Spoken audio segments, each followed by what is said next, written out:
Hey, everybody. Saturday night. Welcome to the pub. Hope you all are well. Let me get my microphone.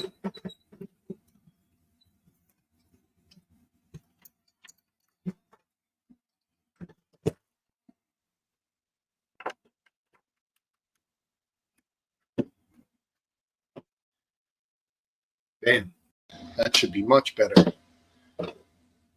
Hey, Last Dance RW. Hope you guys are well.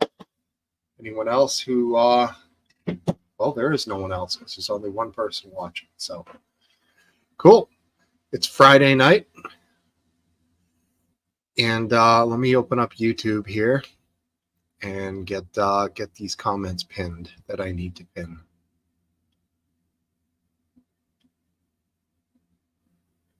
Here I am.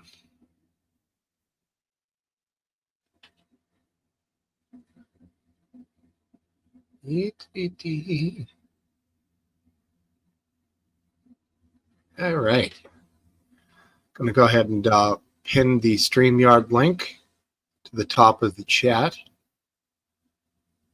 just in case people need to go that route. Topple, what's going on, buddy? Thanks for being here, man. Welcome. Ready for the fire. Not sure what you're talking about there, but oh, the fire from my tweet. That's funny. I did that as sort of a pun of things that happened today, that went down today. Yeah. So I don't know. Maybe it was in poor taste, but I don't give a fuck.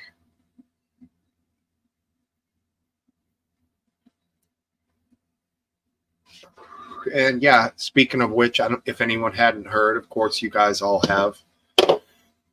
Somebody committed self-immolation today in New York City near the Trump trial in apparently a public park that was across the street from the courthouse. And all signs point to, obviously, some sort of severe mental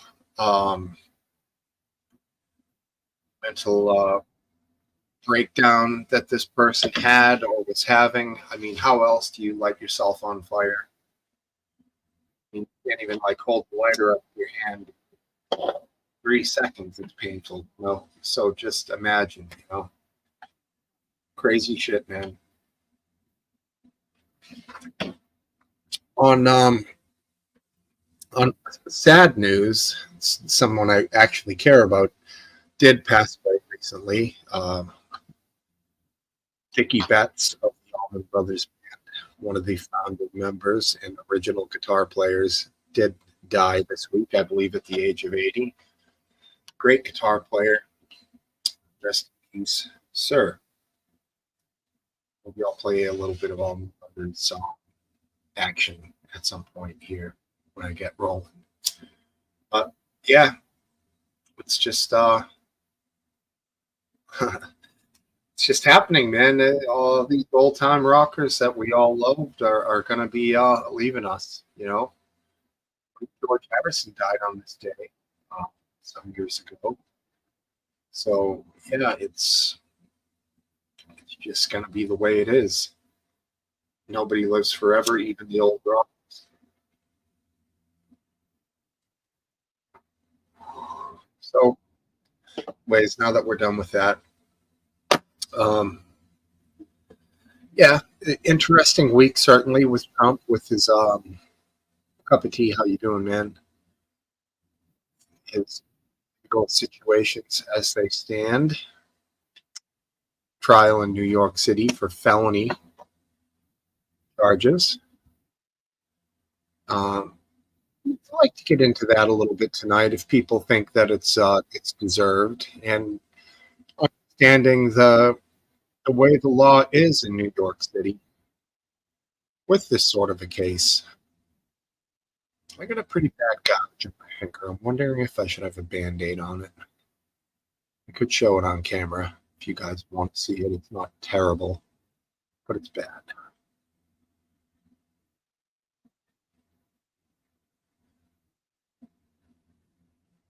Interesting.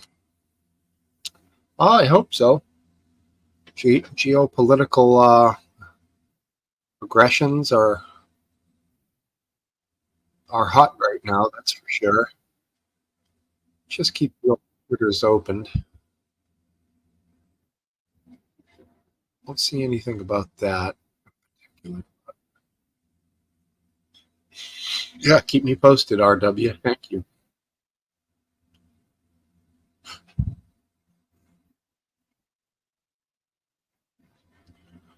Yeah, freaking crazy world, man.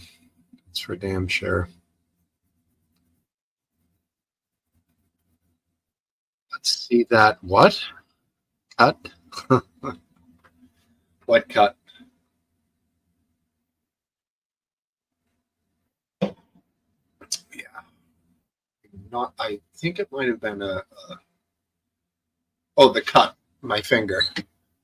I mean, it's not the worst thing in the world, but it's kind of a deep gouge. I was disconnecting a gas line on the back of a stove. I whipped my hand up and it just caught on some sheet metal. I'll be fine. Just bled like crazy because it's, big. It's not a slice, it's a chunk. So it's taken a little bit longer to heat than normal. But I've been thinking I should start going uncovered, but now it's kind of opening up again. So I don't know. Keeping the band fingers somewhat immobilized, as you guys know.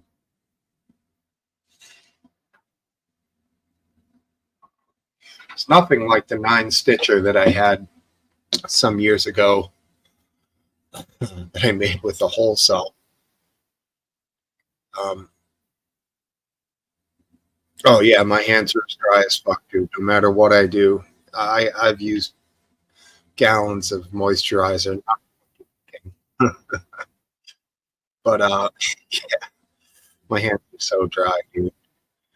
And it doesn't appear to be coming to an end, even winter is, and the forced hot air is not as on as much. It's just a curse. There you go.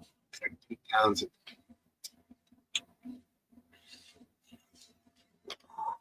You remember that peacock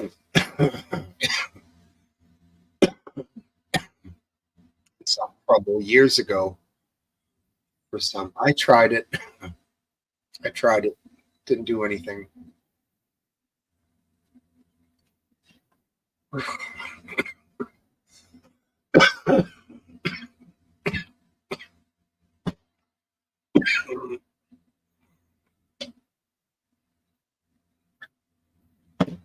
What do you mean, a doctor? I just got some stale smoke. It's rough, yo. See that? Stale smoke is worse than shit. It's clogged, yo. That's not going to do. Switching it back up. Oh yeah, nice and clean. Rav, like 3 weeks ago, was perfectly clear. No kidding. Yeah, I tried the Okies. Not didn't do shit. None of them work.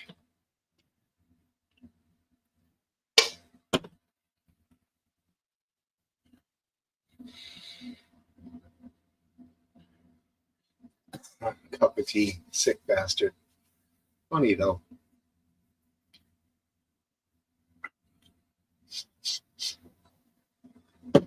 Bottle cap, welcome. There you go. More jabs. That'll do it. Ascendancy 18. Hello. Good to see you. Welcome.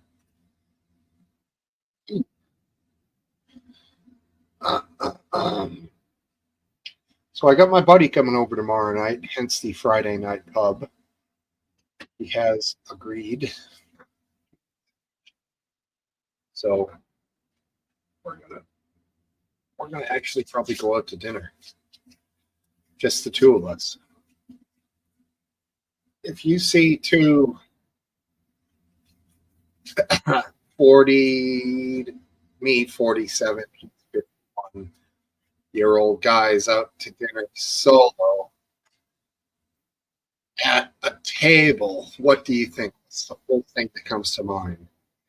And then at the bar changes it. Bar makes it okay, right? The venue, it could be beach casual seafood, or it could be Asian. Depends. No cheese plate. He's pretty much, if it's Asian, he gets sushi and wings. If it's American, he'll get French onion soup and wings. He's got a very limited palate. Me, I get everything. No strip club. We don't do that anymore. Probably won't be noticed. Yeah, generally not. Mic sound is mediocre. Okay. Let's adjust that plug-in. See if that helps it. I just slightly adjusted the wire. Let me know if that helps. Anything? Any different? Not really. All right, I'm going to unplug.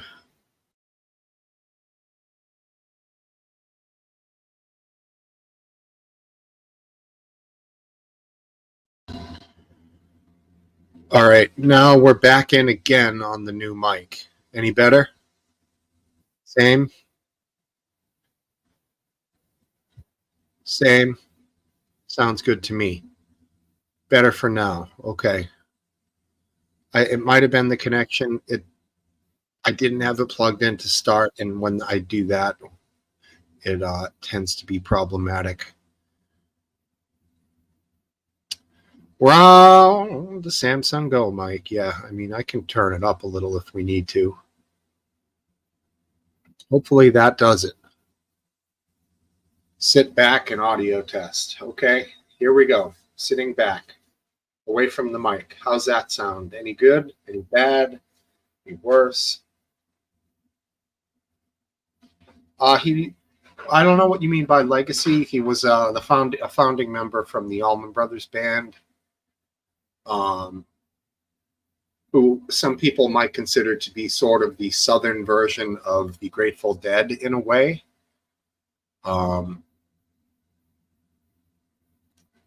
Sorry, cup of tea. I know it's boring. Go ahead.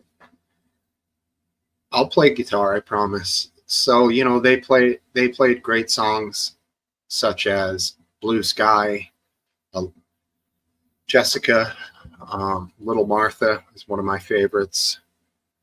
No Way Out, Dreams.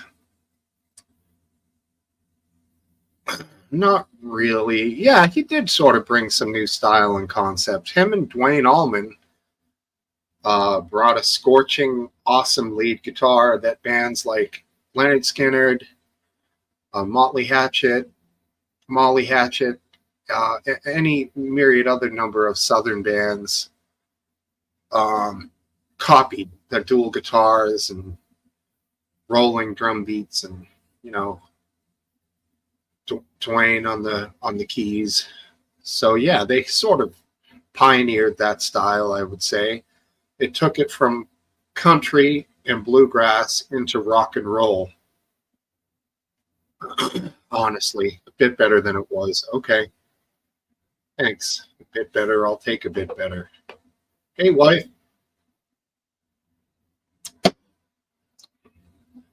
Thanks for being here.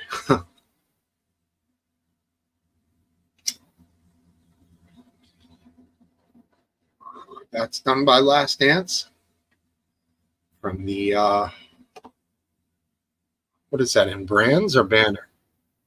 It's in Banner, right? Yeah, there it is.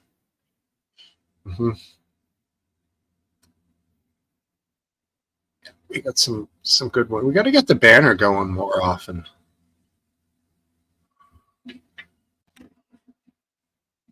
There's one for you. Bet you never saw that kind of technology before, RW. Oh yeah, we got it all. I don't even remember um, what that was from. That was probably from 2 years ago, for Christ's sake. That's hilarious. Got a break up. There you go. English bottle cap.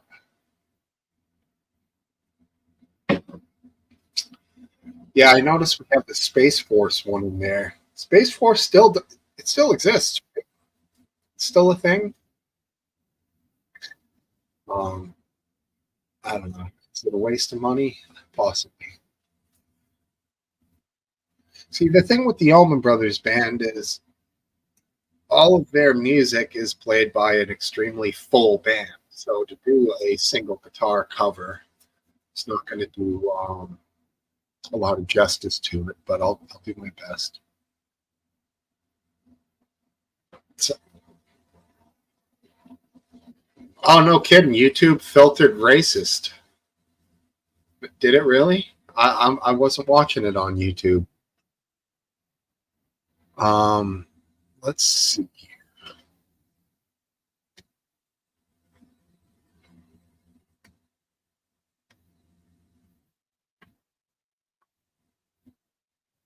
I don't know. I'm never going to be able to find it. Oh, you saw it. Okay. Cool. Thanks, wife. Appreciate that.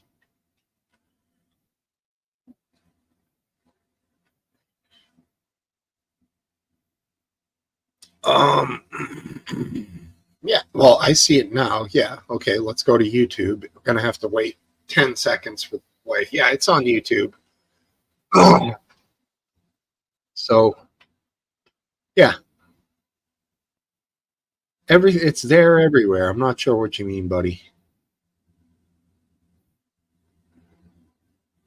I see it, I think, on both.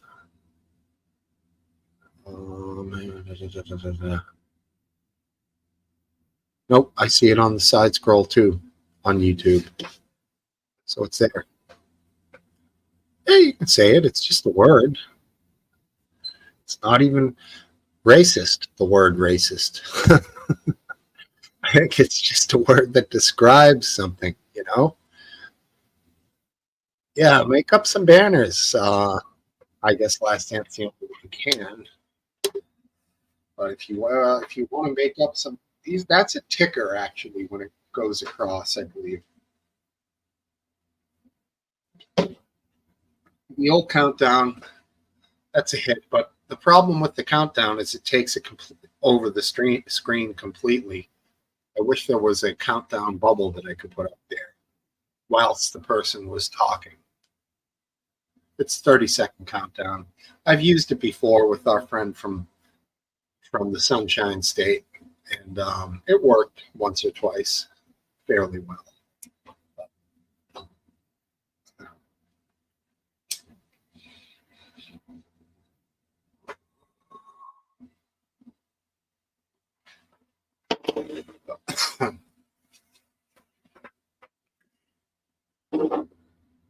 Let's pull up some tablature here.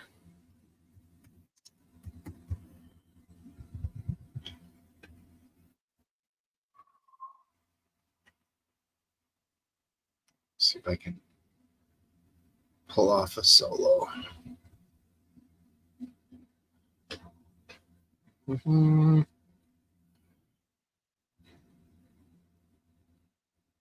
No, I probably can't. I'm not great with reading tablature live. I can do it to learn a song, but that won't work.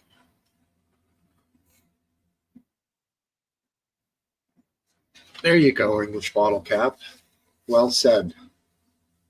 Words are needed, and words are just words. That's it. Thank goodness for freedom of speech here. Drone tech's here?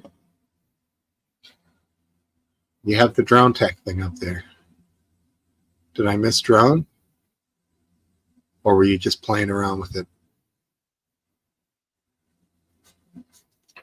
I know, but he who makes banners must also be on the screen. He's not here. Cup of tea. Cup of tea's got me looking for him. I'm like, where is he? I missed him. No, he's not here, man. Dave's not here, man. Not here. His name's not Dave, but some of you will get that, right? I barely do.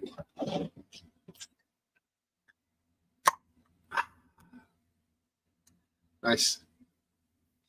Oh, you guys love that I drink this. I still haven't changed.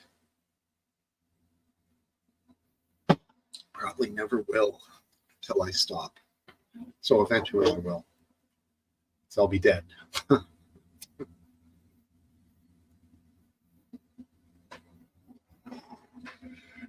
Got a pretty good YouTube channel.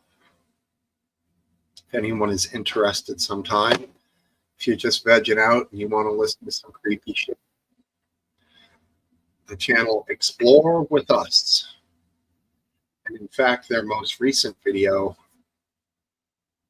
pretty goddamn bad and pretty creepy. And I highly recommend it. It involves descriptions of a particular crime, graphic, of course, followed by generally 911 call related to it and the initial interrogation of the suspect by detectives shortly after he's brought into the police station. The videos are between an hour and 2 hours long. And yeah, I highly recommend this channel, Explore With Us. And sometimes there's great twists in them. These are all real cases. And sometimes they go just the way you think they're going to go. But it's a good one, kind of podcasty like. Definitely if you're working and you want to have something to listen to, if you're doing especially something with your hands, it's interesting for sure. Probably not something you'd want other people who don't want to hear listen to it, as you know, they might put off. Cool, love to have him. He may show up any night, but more power to him to do what he wants. He's got a whole herd over there, so he's a busy man. Plus, Drontech's been putting out some great content on YouTube, so always check out Drone Tech, subscribe, and I don't care if you hit the thumbs under my videos, it doesn't matter, but it does to him.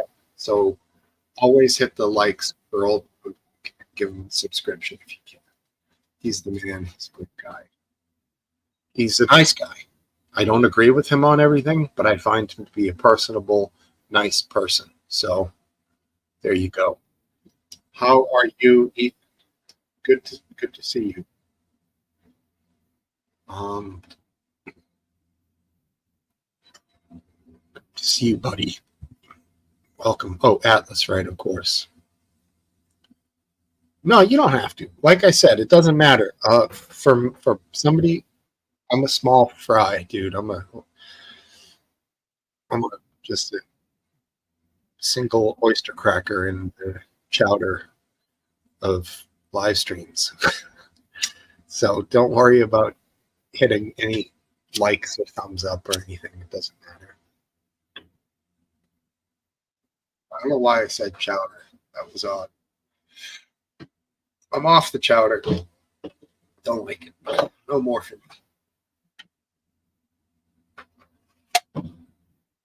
All right. Might as well play a little guitar and then get you guys on here. Start off acoustic best. And then I'll grab the electric like I did last week.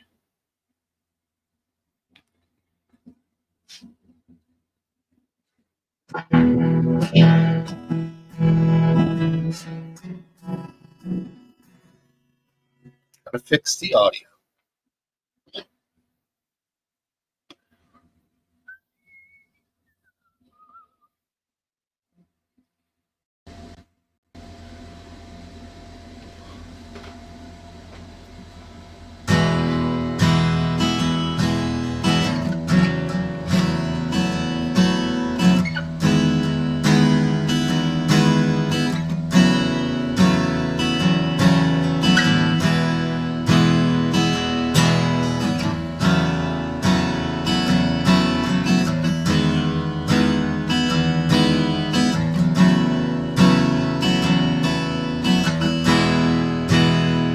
road.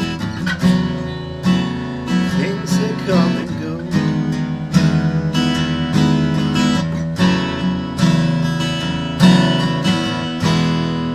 We find old man's gold.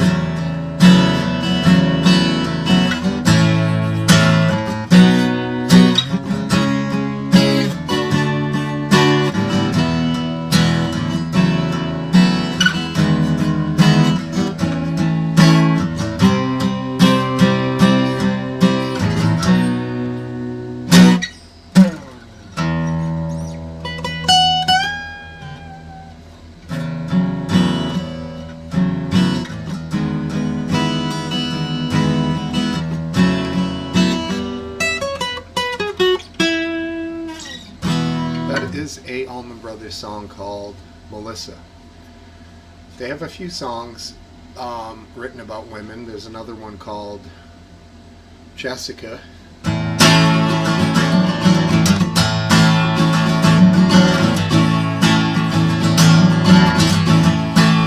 I'll play the lead to that on the electric. There's another one called In Memory of Elizabeth Reed, who was a prostitute that, I don't know, they met on tour. That one goes like such. That is a great chord. I can't remember the name of that chord, but it's a good one.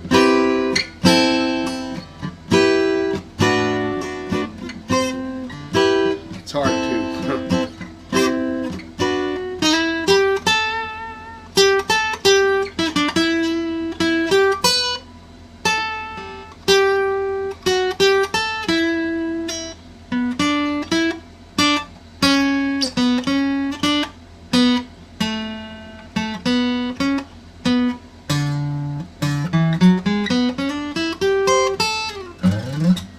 another good one. All great tunes. So that's my Dickie Betts section.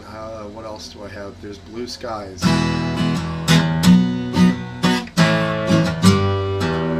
Ends up sounding a lot like the Ballad of Curtis Lowe by Leonard Skinner. The Carpenters, definitely. They're a lot bluesier than the Carpenters, for sure.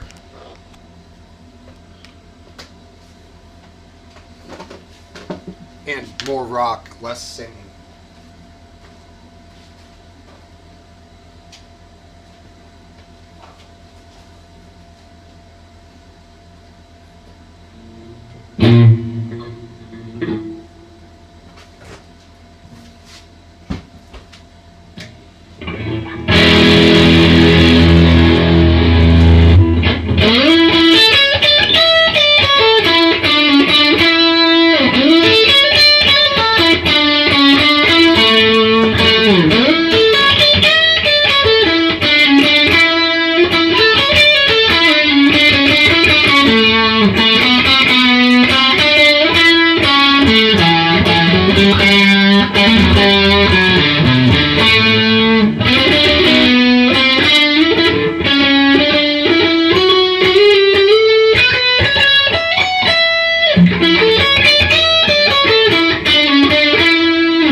Alright, that's the lead part in Jessica. There you go, written by Dickie Betts. Great song. Good guitar player. And he always played a gold top Les Paul, which is a beautiful guitar. Yeah, thank you. That's a, yeah. We call it a chop saw here, but drop saw, same thing. Let me grab 2 more beers and a drink. So we'll be on the fast track to pass out land because it's Friday. See ya. I'll be right back.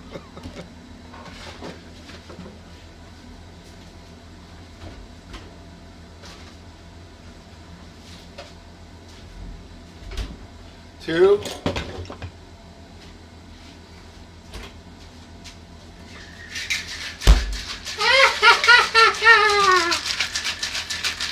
Mira! Son of a bitch, it's frozen on there. God damn it. God, I'm serious. It's frozen on there. Mother. God.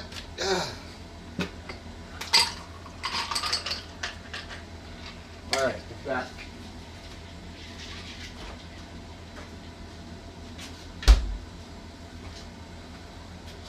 Son of a bitch. Mira. That means look in Spanish. Cheers. That's a margarita. Ah, very nice. All right, let's bring you fellas on here. What's going on, dude? Hey, get your mic settings back to background noise suppression. Can you do it? I don't think so. Yeah. That's nice. Yeah, thank you. Appreciate it. For the fans probably get overpowered by the guitar, but I imagine at least the electric. I mean, you gave a little bit of a warning before you really started kicking in, so we have a chance to turn. But it definitely gets overpowered by the electric. Okay. Good. Yeah. I also could shut the door for 10 minutes while I play, and that would also help significantly. So remind me of that the next time I forget, which will be next week. Guitar and maracas, yes. I'm going to get RW on here just so we can all kind of get up on the same page. What's up? How are you, man? Hey, I'm gonna be sipping on the scissor tonight too. What do you have there? Cracker Barrel. Damn. Cracker Barrel syrup. Nice. Is it actual maple or just? They water it down now. It's half maple and half cane sugar. Well, could be worse. I thought I'd join in or something. So you're literally sipping that? I'm literally sipping on that. When at one point in my life, I started to get interested in maple syrup. What happened? And, you get, as I get older, I go through very stupid things that interest me. And, I got this 100% maple syrup, and, it was delicious. And then I went to look at Aunt Jemima, and it was like 5% maple syrup. They actually have maple syrup in Aunt Jemima? Well, they did then. Oh, okay. I'm pretty sure it's 100% fructose now. And yes, caramel color. Artificial maple syrup. Gives it that yummy taste. It's not called Aunt Jemima's anymore, is it? That was kicked out because of racism. I don't know if they changed the name. They certainly changed they got rid of the old picture of Aunt Jemima. Right, they got rid of Aunt Jemima, but kept Aunt Jemima. Mm-hmm. Yeah, Don't eat Aunt Jemima. Eat the Fruity Pebbles flavored syrup they sell at Walmart. That's much healthier for you. What you do is you wait, and when your supermarket has real maple syrup on sale, buy it then and save a buck. But it is so worth it. We found there's one called, I highly recommend it. It's called Maple Joe, and it's organic and it's very dark. I mean, this is like dark amber maple syrup, and it is so much better than the real clear stuff that's like, golden brown, like barely tinted. Is some people love it. I like it darker, mapley flavored. Fair enough. You guys have a preference? I like organic. Also, I don't really care the brand. I mean the color. Like they cook it for longer or shorter, and it can get darker or it can stay clearer. Yeah, I'm I not don't have sure if I preference. remember how much tint was in the ones I've been having. I think it's more of a darker brown, but not as dark, not like a stout or anything like that. Yeah, right. That and I did live in Vermont up there. The places advertised to have like all the grades of maple syrup on the shelf, so you kind of get to know them. When you're grade B, that's the one I like. You would think grade B is worse, but it's not. It's freaking better. It's earthier, good stuff. They make molasses here every year. A farm that has a bunch of historical buildings cooks sugarcane. They crush it with a horse, like a horse that goes around in a circle and grinds it, and then they boil it for the whole event. And at the end of the day, or I don't know if it even finishes that day, but then they make molasses. I'd love to try that product. I'm sure it tastes pretty good. So they're using an old school millstone. Yeah, that's awesome. The horse looks depressed, like he's just like stuck to a stick, and you can go in a circle. They know. Poor bastard. You kept 25% of that molasses goes to the horse. It should. Damn. Last dance. You got good molasses when it's got that aftertaste of hoof. Right. Yeah, no, they're not actually stepping on it with their feet. Right. But that would be special.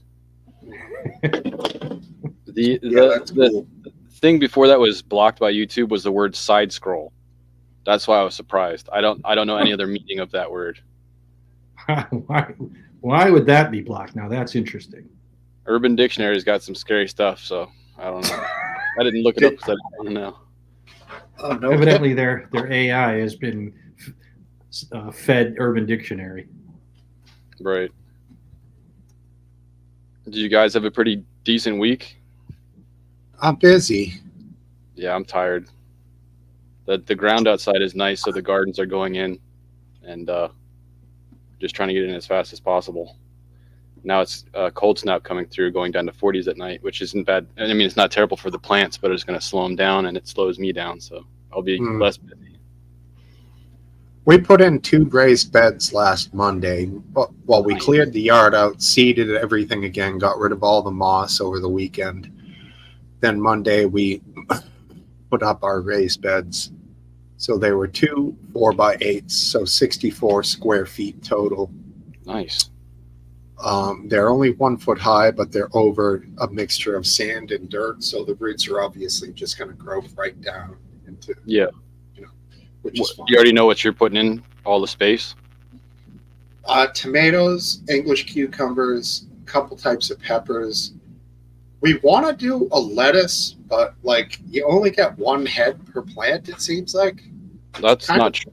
I recommend if you want to grow lettuce, just take a bag of dirt from like Walmart and put it on its side and cut the rectangle off the top and sprinkle your lettuce seed on top of that, and you'll get a massive harvest out of it. And you can just cut it with scissors and it'll come back for another head. It'll be a little bit more bitter sometimes, but you can get infinite amounts until it bolts and seeds. Interesting. It's just cheap and ugly, but it works. I filled this thing with the combination of used potting soil, which I actually have an abundance of, and compost from the filling station, where they have a place where everyone in town brings all their leaves and everything and sticks, and they put it all through a huge grinder, and then they have various stages of compost, and then at the end there's a giant wide black mountain of dirt, dark black, full of red wigglers too. And that's how I was like, when I put my shovel in and there was like 5 worms sitting there, it's like, this is good stuff, man. Yeah, you only have to pick out the plastic. There's 1 piece per probably 10 shovelfuls of small. That's pretty good then. That's better than I've seen. And I mixed that, of course, with the potting soil, which has a fair bit of vermiculite in it, which is going to be good for drainage. So I like to water every day, and I like it to dry out every day if possible. So yeah, pictures or it didn't happen. I mean, just saying. What's that? Pictures or it didn't happen. That's all. That's all I'm saying. Pictures pictures or it didn't happen. It's just a way of saying I'd love to see some pictures sometime. I see. Yeah, well, it's empty. It's full of dirt, but it's got no good.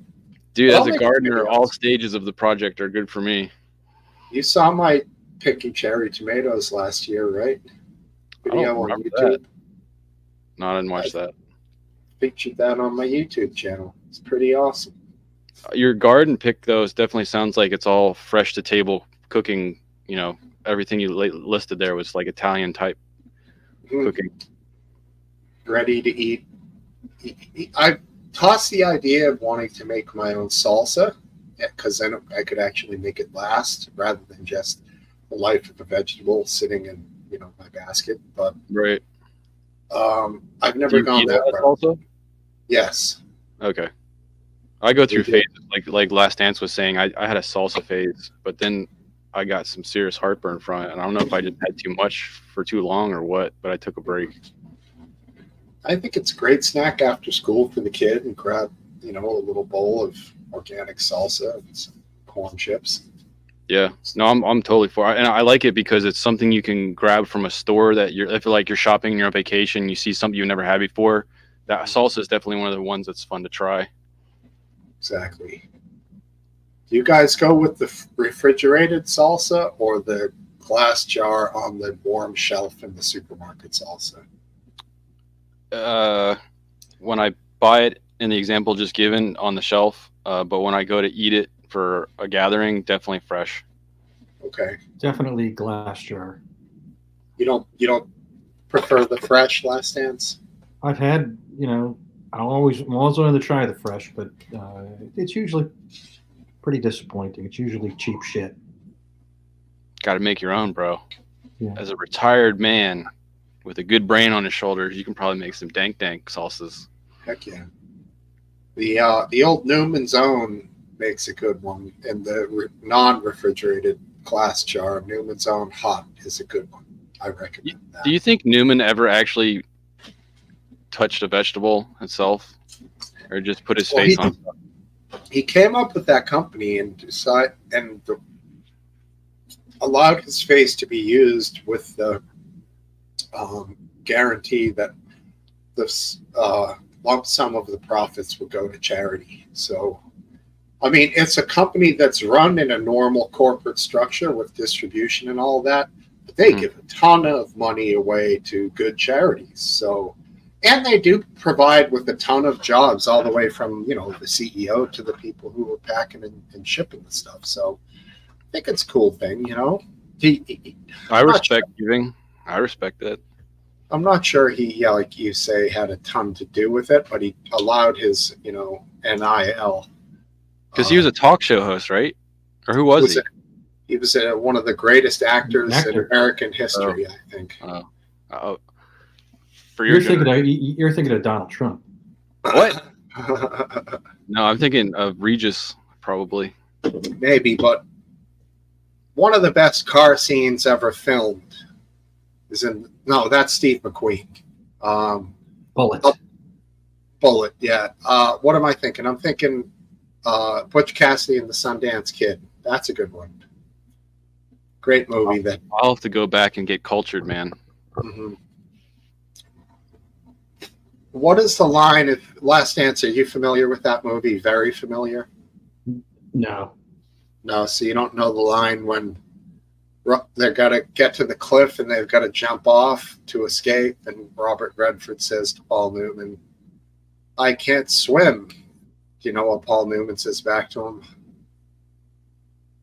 "Don't worry, the fall is probably going to kill you anyway." And of course they jump and they live. Good movie. I was a little surprised earlier on Goon Show that you requested Nirvana Lithium, but that was a solid request, man. That was a good. I like when I can get into the music that's being played, because I think half of the stuff you played I've never even heard of before. Well, I was scrolling through YouTube the other day and came across a live version of Lithium by Nirvana, and it just reminded me that I don't care what Topple says. I think Nirvana is, makes some great music, and that is a great song. Topple doesn't like Nirvana, huh? That's rare. I'm not big on all their stuff. Like I can understand that. Yeah, I think he's sick of "Smells Like Teen Spirit." I'm But in the it's also same. a song you don't usually skip. I do. I'm sick of it, but I was absolutely floored by it when I first heard it as a teenager. I was fucking floored. That sound, that guitar tone, his voice is like a screeching animal in a good way sometimes, and it was something I had never heard before. What's that? Like foxes when they're mating. Yeah, but like I mean, for example, when they did the Unplugged, um, he does a version of "In the Pines," which is a song made famous by Leadbelly. In the was pines, in yeah, the exactly pines, where the sun never shines. right. Now, the original version that I know by Leadbelly is better than Nirvana, but Nirvana's is amazing. And I don't think I've ever heard the original. there's a lot. It's one of those traditional songs. It's hard to even nail down the original. Oh, okay. But the original famous recording is Leadbelly, and the theory of that song is that I mean it's a incredible meaning is that the woman is an escaped slave, and the slave master is speaking these words to her. Really? He had captured her, and she is captive. She's in captivity, and you know that if you think about it, like Polly, the song "Polly" by Nirvana. Are you guys familiar with that? That's Yes. another dark lyric song. Yep. Dark lyrics, and I think that's like Kurt loved the In the Pines. He loved Leadbelly, all that old morbid stuff. You know, I think that you can find some similarities between that and what he wrote. Not not always, but I wondered if Kurt Cobain thought that he was Polly. You know, when you are a slave to the system, and you know that, or you feel like you are, those lyrics make sense as if he was Polly. It's completely, just a speculation on my part, but I feel it's an abstract observation. But I'd have to listen to it again, thinking about that in order to sort of make the tie. But I like it, right? And it's possible, man. You know. It's sad to see so many guys take themselves out young when they have. I mean, when we look on the outside looking in, like, oh, they have so much, but the soul and the heart is a very different aspect to wealth and riches. Yeah, like Elliott Smith and stuff. I'm sure you know Elliott Smith. I don't know Elliott Smith. Really? Okay. I'll share you a link sometime. He's another guy that about the same time took himself out. He had very unique music, and when you think about his lyrics, it kind of makes you wonder. Is it just an artist that makes you think? Not all artists do that. The old Ernest Hemingway exit, not a good thing. Yeah, it's very different, but the gentleman that took himself out today with self-immolation, or not took himself out, apparently he's alive. I can't believe he's alive after seeing the guy who burned himself up in was it DC? Yeah. The soldier? That shit looked a quarter as bad as the fucking fire today in New York. And that guy died. I don't think this guy's going to live. I mean, right. Wouldn't you die of asphyxiation, though, also? Because there's no oxygen in that. Not only that, the inside of your lungs, you inhale fire. Yeah, he's like dead from 5 different things. Right. Somehow he's still alive, but I don't think he's going to survive. Do you think that his statement, I mean, it might make some people think about the world and how it works, but, I don't think it's going to make 1 ounce of a difference towards the powers that he's killing himself over. I think he's just paranoid delusions. I don't think he's actually onto anything. Yeah. Okay. I haven't dug much. There was a fair amount of information coming out hot and fast. Yeah. He put it out. I mean, I don't know if it's people digging themselves and finding it, or it being released publicly by officials. But No, he has a Substack. I mean, we could put the link here. We could put up some. He Oh. had. I screenshotted some stuff. Man, I didn't know. I should. There's the link to his manifesto. Ponzi papers, interesting. indeed. A Ponzi scheme is what? What is the definition of a Ponzi scheme? It's a scheme where you need to attract new investors to pay investors that are older, and each layer of the pyramid has to be bigger than the layer before it, so that everybody can still make money. And Is a Ponzi scheme and a pyramid scheme the same thing? it is the same thing, absolutely. Ponzi was the name of somebody who was first charged with this crime, Right. of setting up a pyramid scheme. I mean, essentially, they work for the top few sections of the pyramid, but because the number, I believe, grows exponentially as it goes down, it keeps getting larger. The vast majority of people are going to gain nothing from it, except for the Right. top few tiers are going They're gonna be to balling. top guy. Yeah, Yeah. exactly. The only thing I've experienced in my life is when my mom did Amway back in the day in like the 90s. I don't even think it's called Amway anymore, but I'm pretty sure that's basically a pyramid structure. It's like the Avon lady. Yeah, it is. They were. Those are. Was. Or the I mean, the thing is, you could still make money as an Avon lady. You also got money from selling things directly. You got some money for your work. So it wasn't exactly,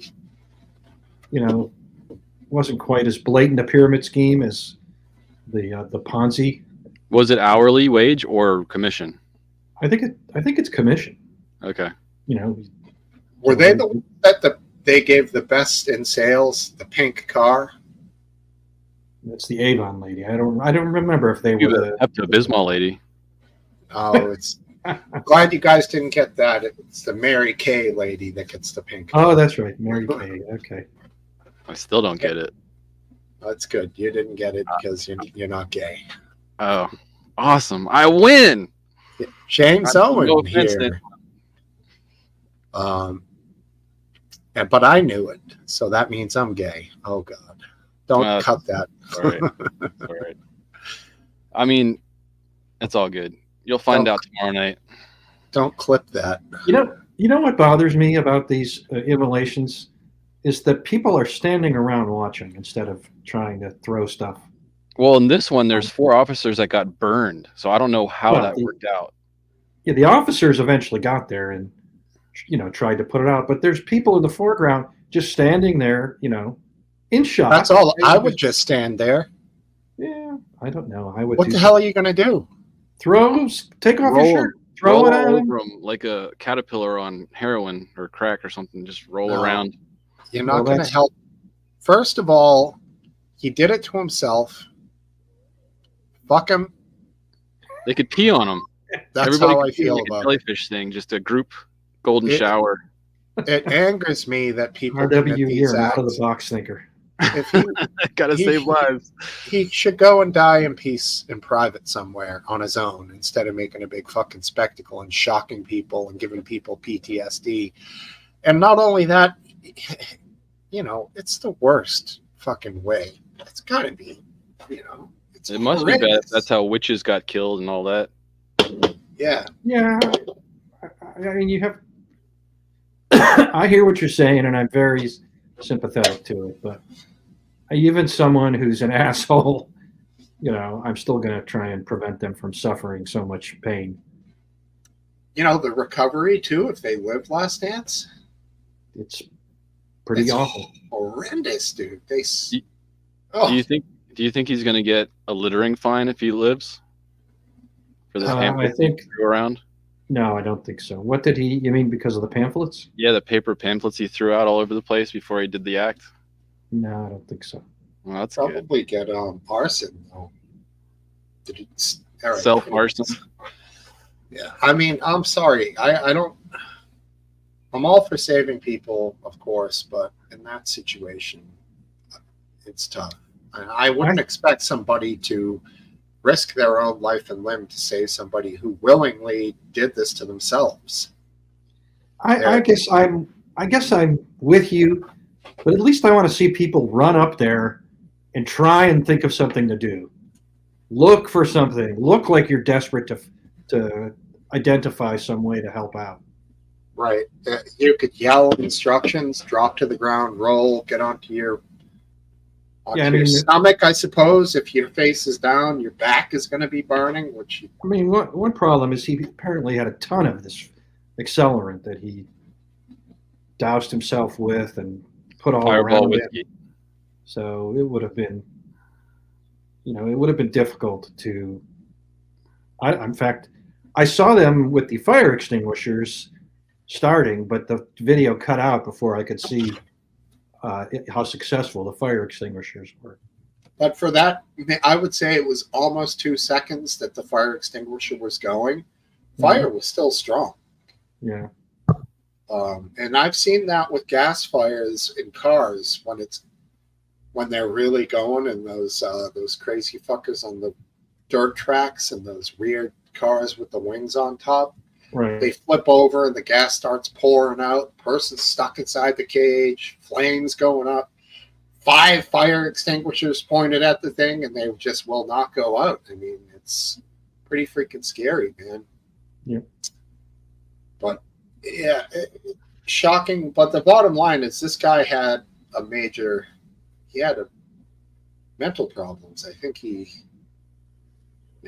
is this something that needs to be discussed more in the United States? Do you guys see crazy people like walking around all the time?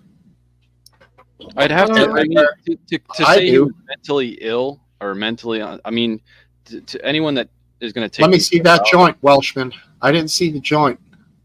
You bring your walking stick, buddy. There it is. All right, you're coming on. I can't say that he's mentally unstable. I can say that he's definitely. I don't know how to say it, but I'd have to see him more or see more about this to just get the accusation. I mean, they'll in the days to come there will be history is what has preceded this will come out, and I think you'll find that he was unstable. Who are you talking about, lads? The gentleman outside burned himself at the Trump trial. Oh yeah, he was. Should we say he had like very sort of extreme views down one path. Right. I mean, I can't disagree with some of the things he was saying, though. No, too. But what was some of the statements he was saying? He was saying some crazy statements. But we are victims of a totalitarian con. Anyone want to read a statement that he released? At last dance, you in a reading mood so Welshman can hear it?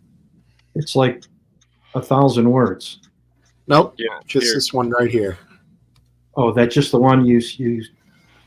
Okay, I can read that. I'll scroll as you need.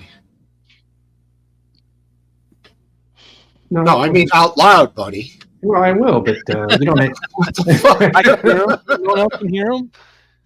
For the liberal media consumers, because you've got a lot of work cut out for you to get out of the cult due to the particularly vile propaganda tactic of saying that destructive partisan discord is the moral high ground. Resist. What? Don't fucking resist Donald Trump. Reject Donald Trump. Laugh at the rotten farce of an idea of Donald Trump having any power over you. Fucking duh. And don't wear those ugly fucking pussy hats either. I think he means MAGA hats. I'm guessing so. That wasn't liberation. That was partisan discord. And I encourage you to investigate how those entered your culture. just like shouting ACAB, which is all cops are bastards. Yeah. The only people you are better than are cult leaders. I think he's an avid NPR listener. That's what I'm getting. Yeah, now I've sent a few videos about the NPR, the chief exec there. Yeah. That's been blowing up, eh? Yeah, I mean, just doesn't seem very stable sort of position, really. To especially be a government funded broadcaster. Yeah.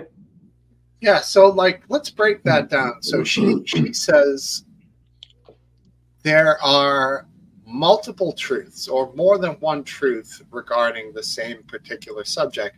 I think she's actually misusing the word truth there. Because that's not true. That there is not multiple truths. Like there's only one like factual thing. So what she's talking about, I think, is opinions. Right, And, objective, subjective type. yes. I like oranges. That's true. Well, I like traditional women, the women with wombs. Yeah. I Right. actually, my true. opinion of her TED talk was that there was just nothing of any interest. It was information free. It was, I don't know why anybody would want to watch that, and I'm sure they regret having wasted their time going to it. It had nothing interesting, nothing provocative, nothing new. It was All word salad. It was word salad. It was meaningless. It was just completely empty. You watched the whole thing. No, I watched the part that Welsh. whatever Based sent me. Oh, okay. Yeah, I mean, she is a classic CEO. She looks good. She's very well spoken. She links everything together. But then, like, you pull all the words and meaning apart of what she's saying, you're like, this is fucking horseshit, dude. She's selling you a yarn, and it's spinning and spinning and spinning. And the beginning of it is NPR and how they think and how they're trying to make you think. Like, you think one way, but they think another, so we can all have our own, what she calls truth, which... Well, I think that when she was giving that talk, she was the Wikipedia CEO or whatever her title was. Wikipedia. I think Wikimedia is the name of the corporation that publishes Wikipedia. Fair enough. That was the NPR CEO that was talking about Wikipedia. Yes. Right. I mean, I don't get it. I don't get why anybody would have hired her to do anything. She must have some skill that's not obvious from the things she says or writes. Can NPR actually fail though, no matter what they do? Of course, they can fail. I think they'll continue without government funding. I think they'd be just fine. I don't see them failing. Can you see where I see where I express a problem with state-funded broadcasters? Because yes, NPR, but the worst than even Britain is Canada. Now, I think they've given, it's something like 600 million to different news broadcasters, CBC or and they got a fucking handful. Yeah. Right? They won't ask Justin Castro any probing questions. Obviously, they will. They'll ask a question, but they won't rebut any question, or they'll ask selected questions. Yeah, but they won't actually challenge the answer back. It's pathetic. You see it, and it's just like, and it gets mentioned.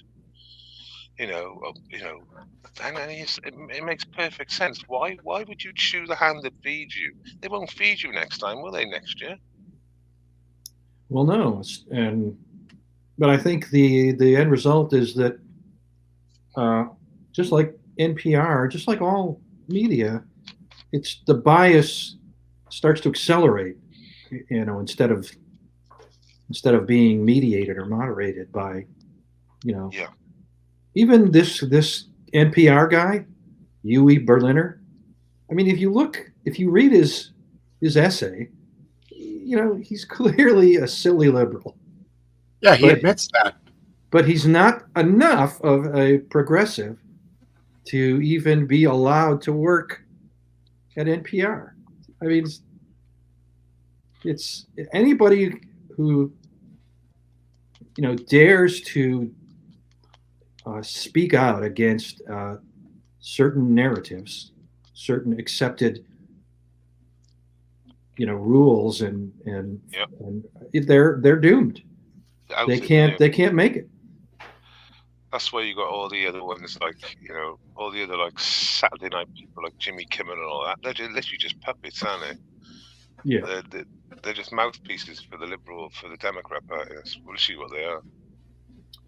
And, Yeah, they're not very funny. That's Yeah. one thing. It's I like mean, I wouldn't care if they were hilarious. I'd be like, whatever, I'll watch them. But they're just, I don't laugh. That's. But it's hard to be hilarious when you're like sort of controlled, aren't you? As well, I suppose you don't really care because you got your position's pretty safe. And I think it's a real problem. It's not enough just to say let's boycott NPR.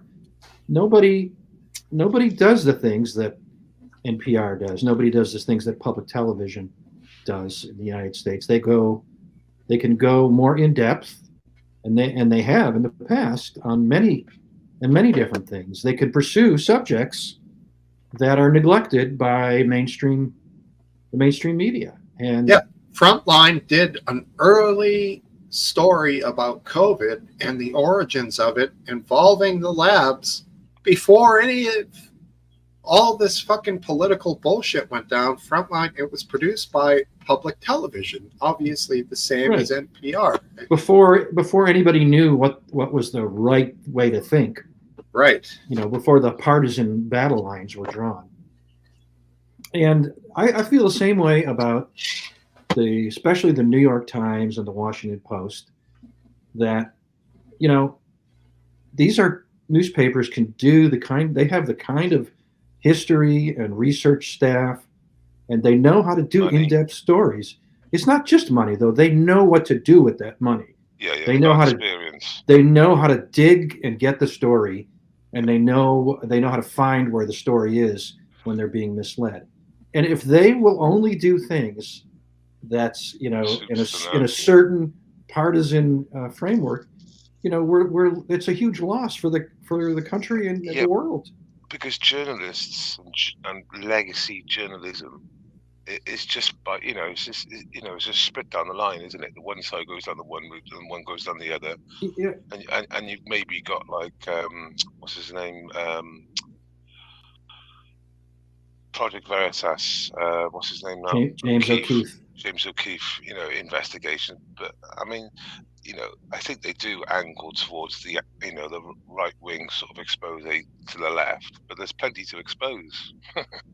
I mean, the New York Times was always liberal, so was the Washington Post.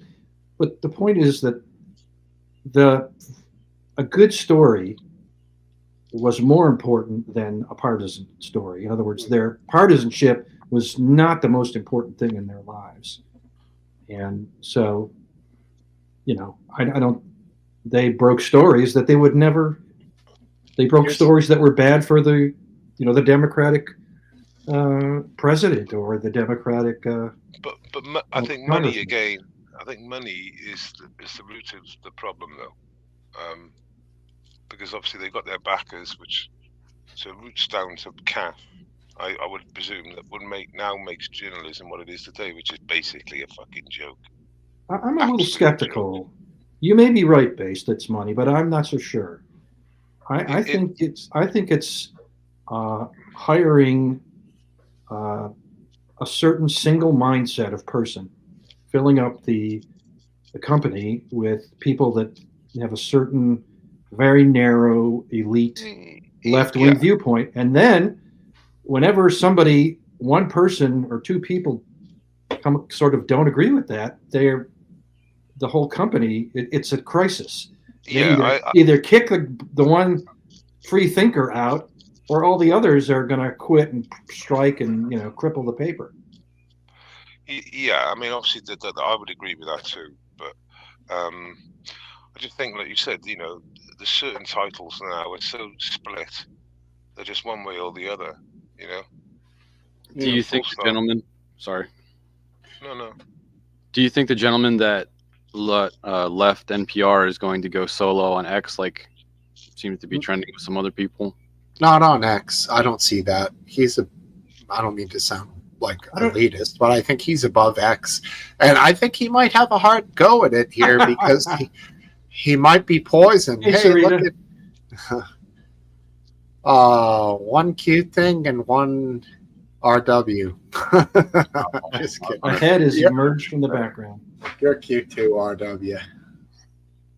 How you doing, Sarita?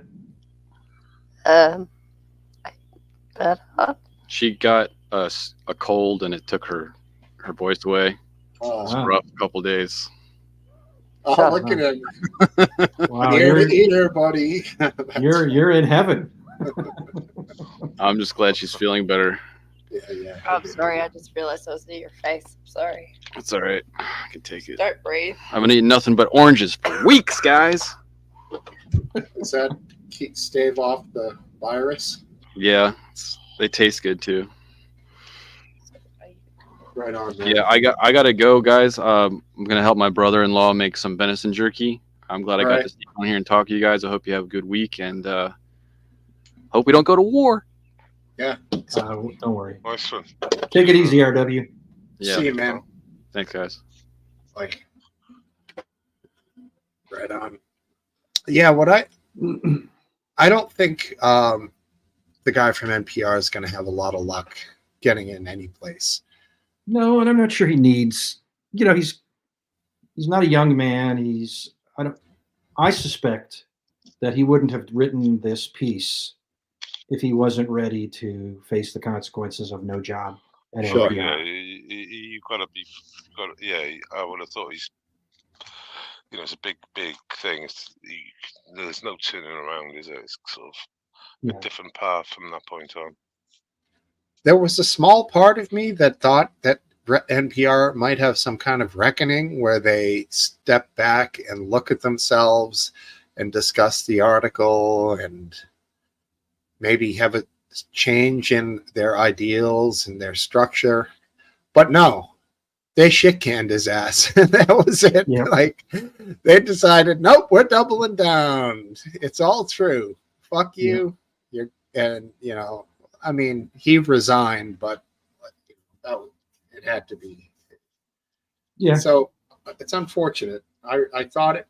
I don't know if he thought that they might do that, but probably not. I mean, he had to know. See, I think NPR in particular, not so much public television, but NPR in particular is going to become boring even for liberals. I don't think liberals are all that interested in, kind of finding the trans angle or the racial angle to every important story. If they're covering a murder, they want the details of the murder, not the fact that this person, was a trans person and they got dead named. And I think, I don't know. I think NPR is going to suffer from reduced viewership for a long time. Yeah. And I hope that they do. I hope that when Republicans eventually take over, if not soon, then when the game show host stops trying to be president, I hope that eventually we do stop funding NPR from the government. And not to punish them, but just because we don't need government-funded media. Well, it doesn't make sense, does it? Because it ends up being, journalism is supposed to be, you finding the truth, obviously. Yeah. Wherever that takes you as you're investigating, it sort of takes you. And when things are controlled and It's like I don't want to go over what I already said, but it's just like it just breeds like just shit work, doesn't it? Yeah, I mean, we want our journalists to be independent of everybody, but absolutely independent of the government. That is a minimal requirement. You know, we want them to be checking up on the government. We want them to take government words skeptically and doubt them and check them. And Have you seen how bad it is in Canada? not really. I mean, I'm sure. I mean, well, I mean, I know they took their guns away, which I kind of found horrendous. No, just this subject about like the legacy media, like over there, it's just so controlled. No idea. No. I mean, you know, obviously the White House. There's, you know, it's like, the way she runs it. You know, that diversity hire is a bit crazy. You know, it's a bit crazy, but the whole media, not just like not in just in like the White House room, if they've got one in Canada, just the whole media is just so just weak, not challenging at all. But of course, when it comes to the Conservative candidate, they're literally trying to pull him apart all the time. Well, and, you know, and he's really clever. He's really clever under pressure. That Pierre guy, he's really. Yeah, is that the guy who was eating the apple and that? Yeah, that's the guy. Fucking journalist tried to. Yeah, I was going to say the apple. Yeah, tried to kind of pick him apart with this. I mean, this guy just destroyed the journalist. Do you have that clip, Welshie, handy? Well, I'm sure if you put down Pierre Apple in interview, I'm sure it'll come up on Twitter. His second name. Yeah, or definitely on Twitter. YouTube. If you can spell Pierre right and put down Apple next to it, I'm sure it'll bang up. I think I'm gonna go YouTube. I think. How many E's are in Pierre? I don't know, but otherwise put down conservative leader. Otherwise, an Apple. Pierre Apple interview came right up. Pierre Paulvert. Pierre. It's not just that time either. He gets them quite often. He ties them up. All right, I think I can show this, right? It's a Toronto Sun. That's got to be free. Yeah. I would suggest so. I always share mainstream media. We're talking through it though, mate.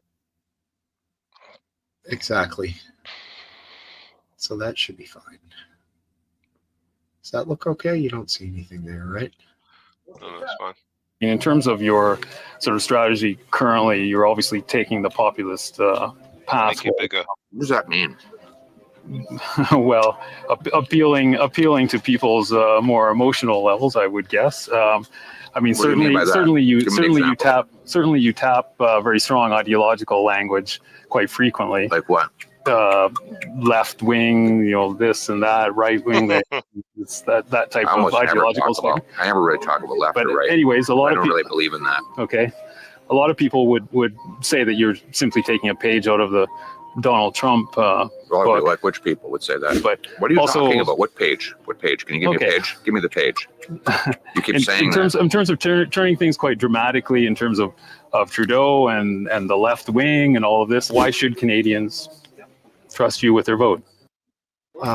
Sorry. And in terms of your sort of strategy currently. Well,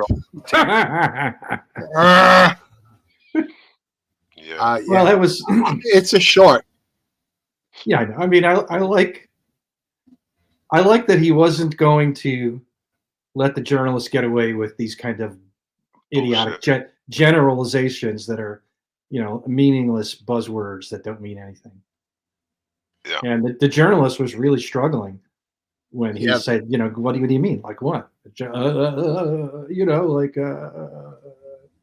left wing and right wing. Right. Page from Donald Trump's playbook. He just starts like rattling off basically just exactly cliches. Anything. And I think it goes on for an excruciating like 2 minutes. It goes on longer than that. and from the first question, it just goes downhill, doesn't it? For the poor man. Yeah. But that guy seems. I don't know what his core beliefs are, but I do know a bit about Trudeau, and I very much dislike him. Yeah. And I'm not even sure. Have you ever seen the way he sits with his legs crossed? Gay. What the fuck's going on there? I mean, is there anything there, if you know what I mean? I don't know too many men who can sit like that with the dramatic cross. Hey, whatever. Gay. I don't know. And then he there's so many pictures of him in blackface from when he was younger. Kind of hilarious. Okay, Steve, I've got a topic change for you. I was going to bring it up in another live stream, but we didn't get around to it, and it's a goodie. It's in the back chat. It's in the back chat. It's referring to some pupils in a school identifying as cats and dogs and wolves. And is that what you call a furry? Yeah, and what happens? This is happening in Utah at the moment, and it's caused a big thing about it because the school said it's not happening, but the kids have got fucking video evidence of it happening. I heard about this. Yeah, so it's in the back chat. It is. I don't know if you want to. All right, let me grab a couple. I need some alcohol for this one. All right, I'll be right. Oh yeah, 30 seconds. It's pretty bad, mate. It's you know, it's just. Is this the one where the students walked out to protest the? Yeah.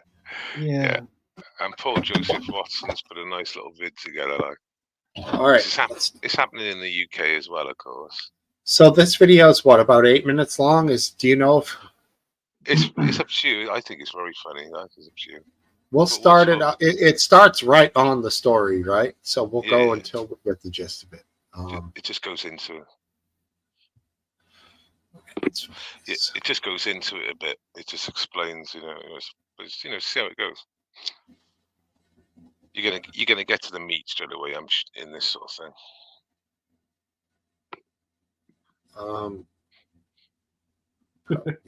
Not the best picture of PJW. No. Yeah, I know. His hair looks like it's like an animal sitting on his head. He looks like a cupcake there. Exactly. He's a far right extremist journalist, according to Hate Not Hope. I don't really know much about him. The last Paul Watson I knew was the captain of a ship for Greenpeace, and he was twice this guy's age and twice his weight. Did you hear about the worrying new epidemic? Schools across America are on high alert for an outbreak of furries. What the fuck is this one?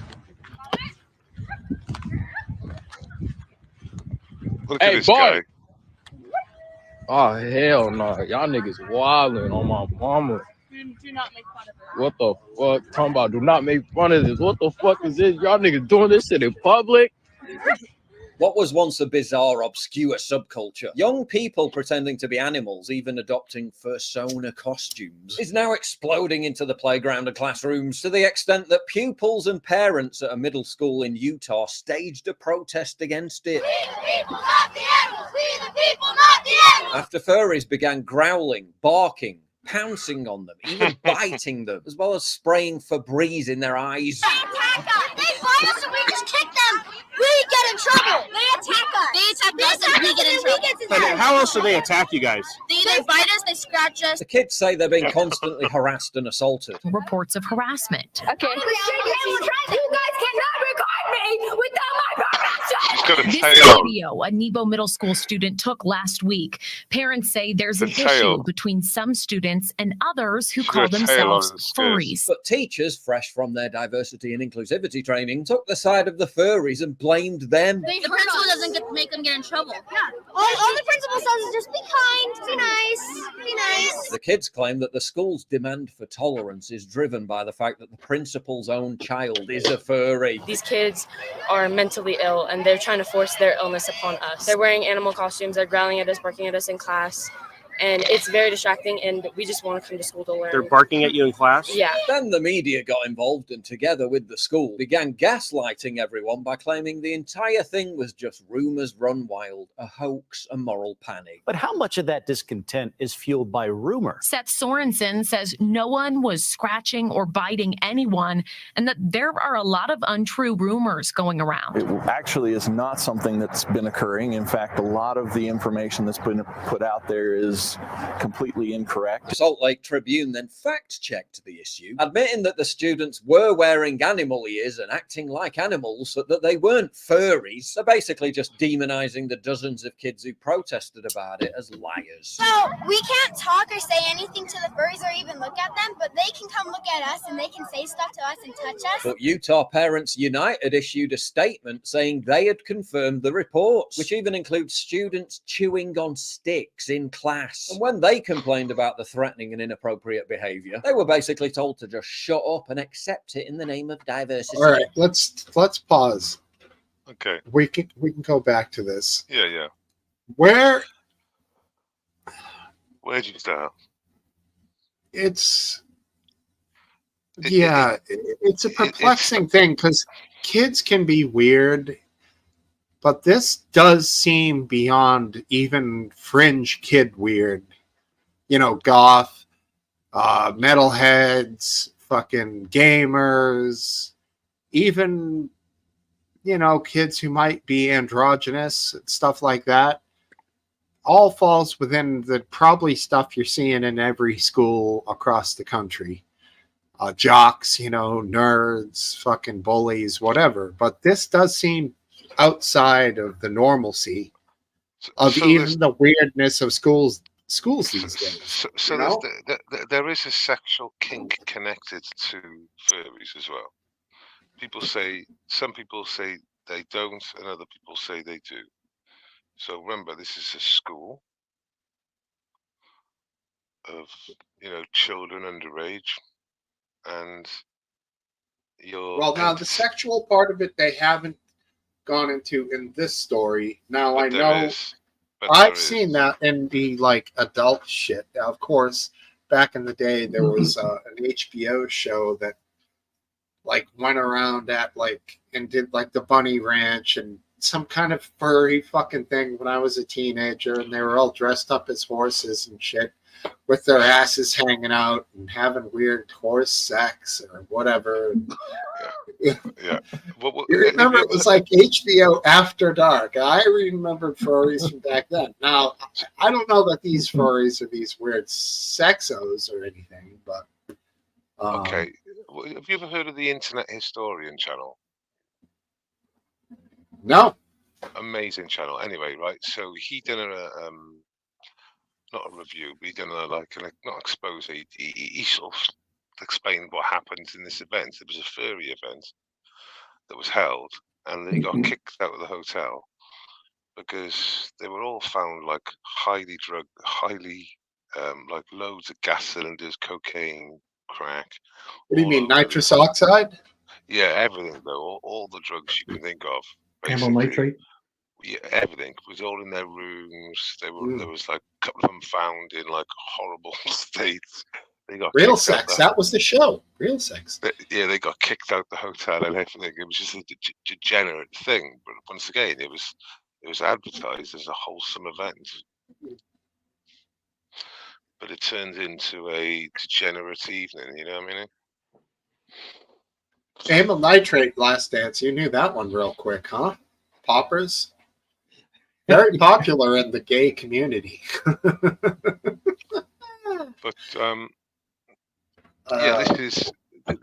this is in our schools. Atlas, just turn on your cam, dude, so I can see that it's you and we're not getting bombed by somebody here. And the thing is, it started with like a wedding cake, and it's turned into this. It's just like, when's it gonna stop? Yeah, well, the wedding cake thing I thought was cut and dried. A business should be able to decide what they choose to do with their, their business. They can decide yes or no what they want to do, what they want, who they want to serve.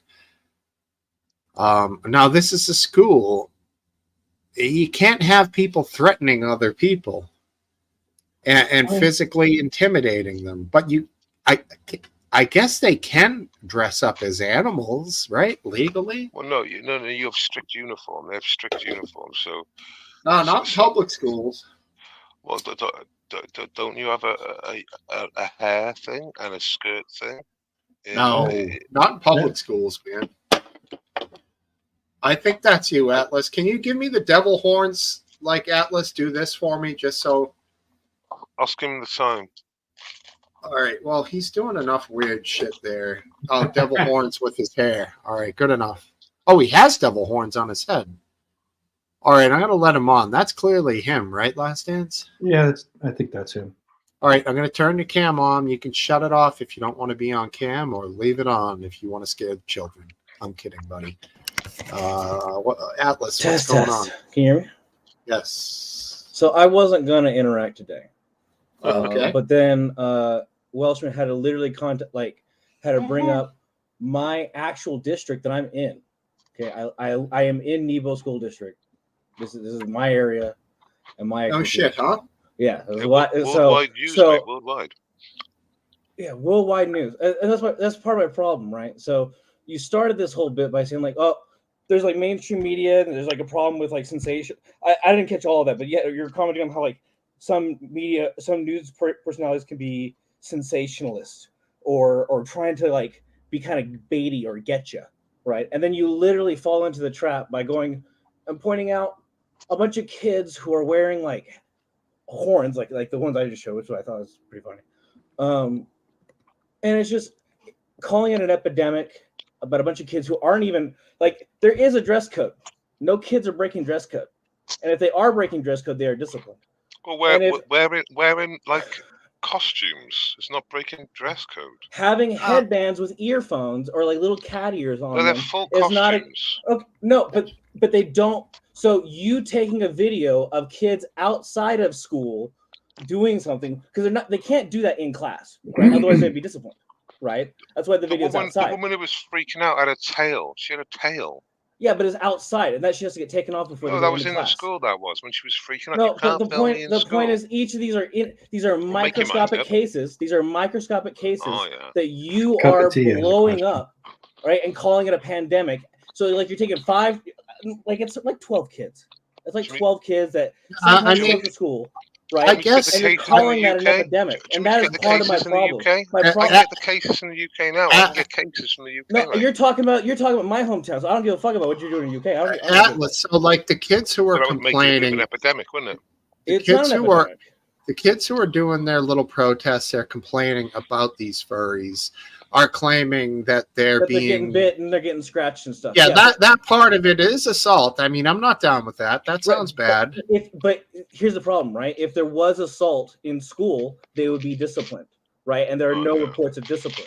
So it's just people just saying shit, right? And then but you're relying on the fact that the school would discipline if there was. That's not a guarantee that it's not happening. Well, the school has a jurisdiction. They cannot control outside of the school areas, right? So if these students are talking about shit that's out, like at a bus stop or something like that they see. Well, no one's mentioned a bus stop. They didn't mention it in schools. Stop making things up now, Atlas.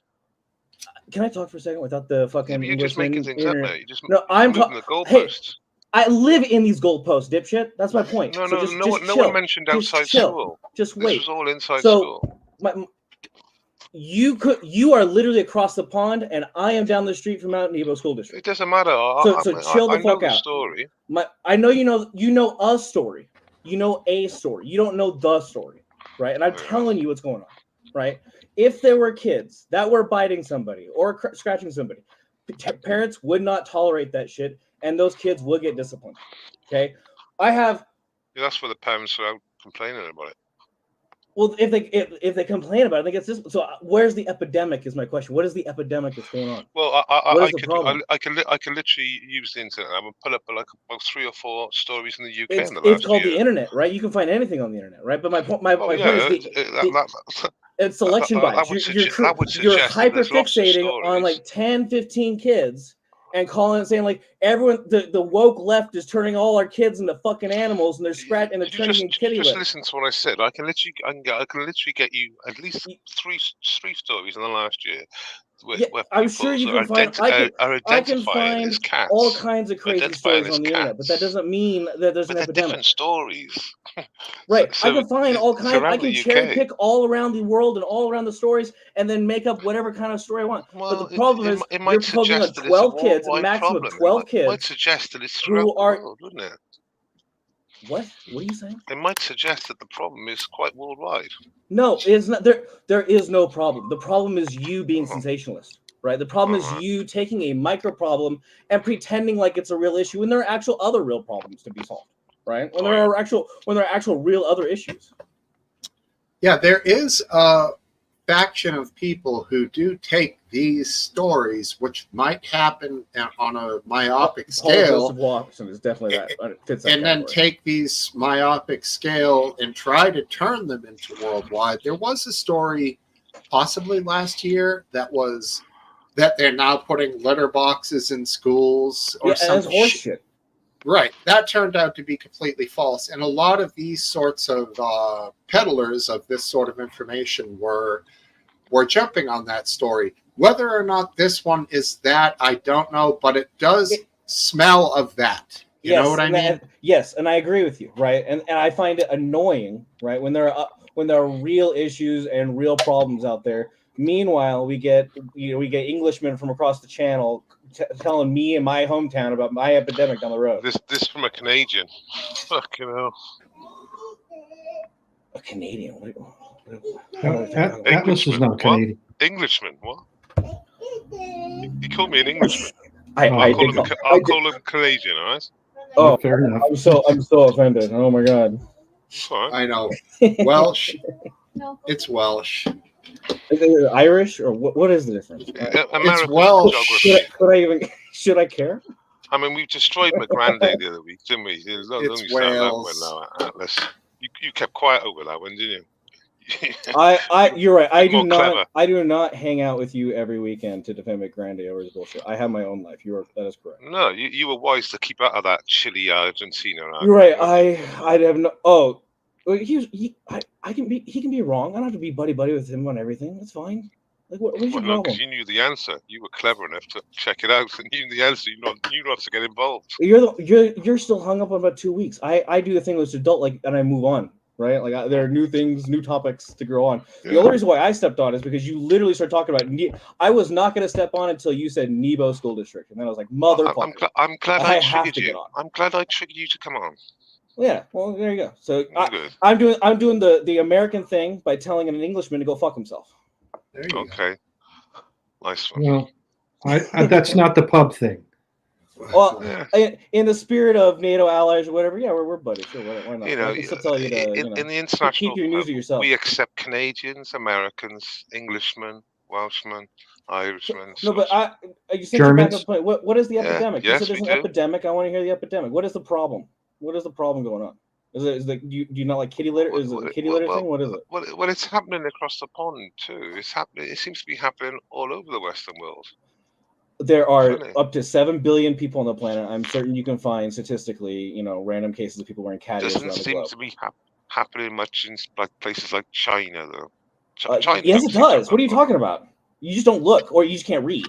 Oh, right. It does happen in China. It happens in Saudi Arabia. What are you talking about? And that place is way more conservative than we are. Well, China is communist, and they'll shoot you in the back of the head for certain things. With AK-47. So yeah, but they still have a utopia. They still have a. Is it my? Did I say that? I'm more proud to be an American than whatever. My point is, okay. I don't see the issue right with a bunch of kids making a minor protest about their classmates dressing in cat ears. The only real time it becomes a real problem is if there's actual reports of assault, which is what Steve said, right? And there aren't any, right? Which is in the report. And if there were cases of assault, they would be charged with assault, right? Like that's the problem. Said that they'd been scratched. Being scratched is assault, right? Yes. And then if they do, they should report it. But it seems like people are being it seems like people are being catty with their examples. Now, boo! I am a father. I can tell dad jokes all day. With the trans thing, there are certain things that are like given to the trans students that might negatively affect the rest of the students there in the sense of like bathrooms or whatever. But possibly, Welshman, are you saying that now they're saying furries have attained this level that like they're given like leeway like the trans students would be, sort of thing? Because the story, and I've read this story from more than one source. Basically, is saying that the principals or the teachers are allowing this behaviour which they wouldn't allow from anyone else in the school, but because they're special, and you need to be progressive, that they're basically turning a blind eye to. This is I'm going to read from the Fox News article. The district added that the rumors of biting, licking, costumes, or animal behavior were unfounded and or not occurring in our schools. We promptly addressed distractions to learning as well as dress code violations to maintain a positive learning environment for everyone. We encourage open communication. If parents or patrons have concerns, we encourage them to please reach out to the school administration or myself. Our top priority is a safe and supportive environment. Yeah, because the school board is made of parents who actually live here rather than somebody who doesn't act. My problem is, Welshman, you don't actually care about the area that I live in. For you, it's a cute little story that you get to have fun online. And for me, it's my neighbors. That's my problem. Alice, is this the same school board that reported Catholic parents to the FBI? Oh, yeah, it is the same school boards. Yeah, those ones. All school boards across America are the same. Is that what you're saying? They're just all the same. Wow. From hill to dale, we have why a did they uniform report opinion. Catholic parents to the school board? I want to know. What is that about? I have no idea what he's talking about. Let's look it up. They reported Catholic parents' concerns to the FBI's. Right? Which school district? Which school board? Many of them did. Okay, so we're talking about NEBO, and you said it's the same one, so it's not NEBO, right? Well, no, I said school boards. I know you're once again. I'm pointing out to you and the audience, right? America is not conforming. Steve, so right? What they did. Give me 1 second. I listen to you now. You listen to me. Hold on. But Steve doesn't know about the story about the school boards. So I'm going to look it up. But my problem with you right now is you are making a blanket statement about all school boards based upon one story you made. I live in Utah, it's a very conservative state, whereas compared to like a school board in California or in New York or in Florida would have extremely different points of view. And you're saying all of them are the same. Thus, because it's a school board, we can't trust it because they don't like Catholics or some bullshit. Now I'm going to look it up. This is the problem. What school board are you talking about? It's all or nothing. Because no, I said school boards, I like nuance. I like nuance. I like specifics. They're now trying to I live in the real world. I don't live online. 100% of school boards reported Catholic parents. I'm going to do a broad Google search for what school board you're talking about. That's what he's hunting on. It's like what Destiny does. They just literally hunt on it, and they're just like pin you down on it. Going, oh, you said school boards. So that means all the school boards in the country. Which school board are you talking about? Do you know, or should I just start Googling randomly? Well, just put the keywords in if you want. Oh my God, fine. I will find a broad statement since you're not being specific enough. Let's take a look.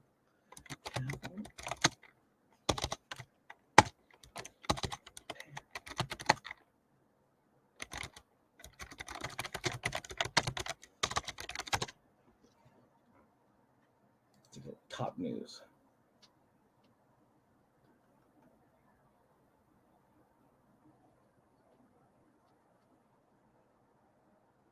Since you're being so broad, I have no idea what I'm looking for.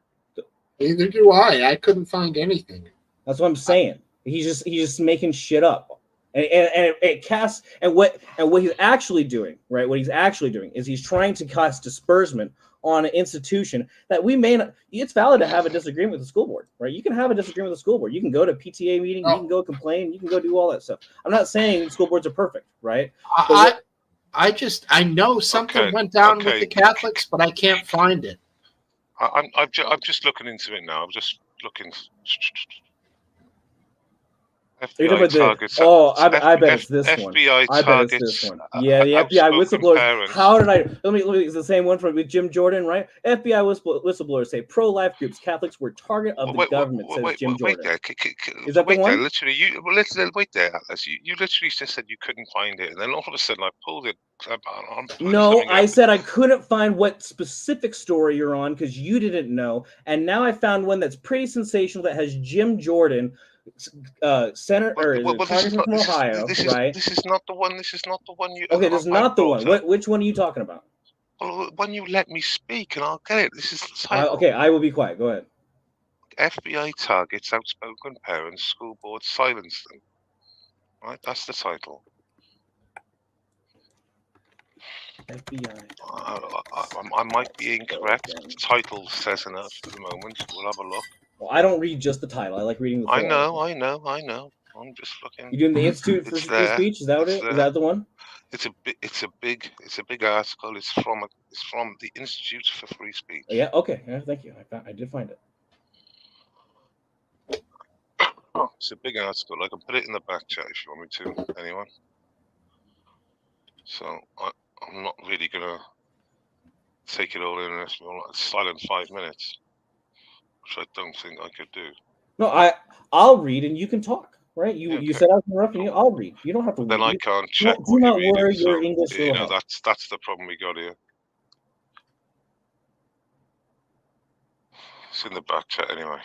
But notice as I go through this is part of the problem that I have. Right? It is a sensationalized story that you are help propagating as part of the propaganda machine. And you don't really have any. Moved the goalpost. I'm not. No. I'm bringing it back to my original complaint. I'm bringing it to my original. You are part of the propaganda machine. Just read the story. If you're going to read the story, just read the story. Just don't keep on moving the goalposts all the time, man. How all the time? I talked to you like 3 times, dude. Chill. I know I trigger you, and I know I upset you. Oh, no, you right? Because I hold you to a standard, some sort of like intellectual standard. I mean, do you want me to read it out loud? Do you want me to read this out loud? Sure. Okay, cool. The Federal Bureau of Investigation, or known as the FBI, states that its mission is to protect the American people and uphold the Constitution of the United States. Unless you're a parent exercising your First Amendment right to criticize your kid's school, it should add. New whistleblower information has revealed the FBI targeted parents who spoke out against their local school boards' COVID policies after prodding from education officials. Right. It all started in September 2022. Correction, September 2021, because this was in 2022. This was published in 2022. So it all started in September, when the National School Board Association, the NSBA, sent a letter to the Department of Justice requesting federal intervention into alleged domestic terrorism, that its citizens disagreeing with school board officials, shockingly, that was toned down from an earlier draft of the letter. An independent review of the incident revealed last month. This earlier draft would have requested that the Army National Guard and military police be deployed to certain districts. The NSBA apologized in October, the following month, and denounced this letter entirely in May. So this whole ordeal lasted, was done by May. By then, 8 state school board associations had left organization in response, and another 14 said they planned to. 22 states have started a new association of their own. The apology was too little, too late. Despite failing to provide evidence of actual terroristic threats, the letter prompted Attorney General Merrick Garland to act almost immediately. DOJ directed the FBI, among other things, opened dedicated lines of communication for threat reporting, assessment, and response. What they should have done is remind the school boards about the First Amendment. So, do you want to pause about what's going on, or what? Do you want to comment? Well, I think it says it all so far. I agree, but I don't think it says what you think it says. Oh, it doesn't, does it? It didn't say in the first paragraph that the Education Board prompted the DOJ, did it? DOJ, did it? Should we go back? Okay, so you think that what? Yeah, so you think? No, we can go back. That's fine. My thought. So let me get this straight. You think that someone writing a letter and asking the DOJ to look into some terroristic threats, which is their job, right? And then them going, we'll open up a line to listen to hear complaints. This is ridiculous. This is massive cope. That is assault This is against the First massive Amendment. cope. I'm asking you. That is an assault on the First Amendment. Cope. No. It literally says in the article that the education board, right, or this article says boards, yes. But my question to you is, where's the assault on the First Amendment? This is ridiculous. This is when ridiculous. was the assault on the First Amendment happen? Yeah, okay, mate, carry on. No, I'm asking you a question. Answer it. Well, I didn't hear the question then. So. I know you didn't. Let me repeat it one more time. When was the First Amendment violated? It's not your country. I know it's difficult. But go ahead and please answer. When was the First Amendment violated? Did I say there was a violation? I said yes, you did. Boards. You I did. said listen. No, I didn't. I said.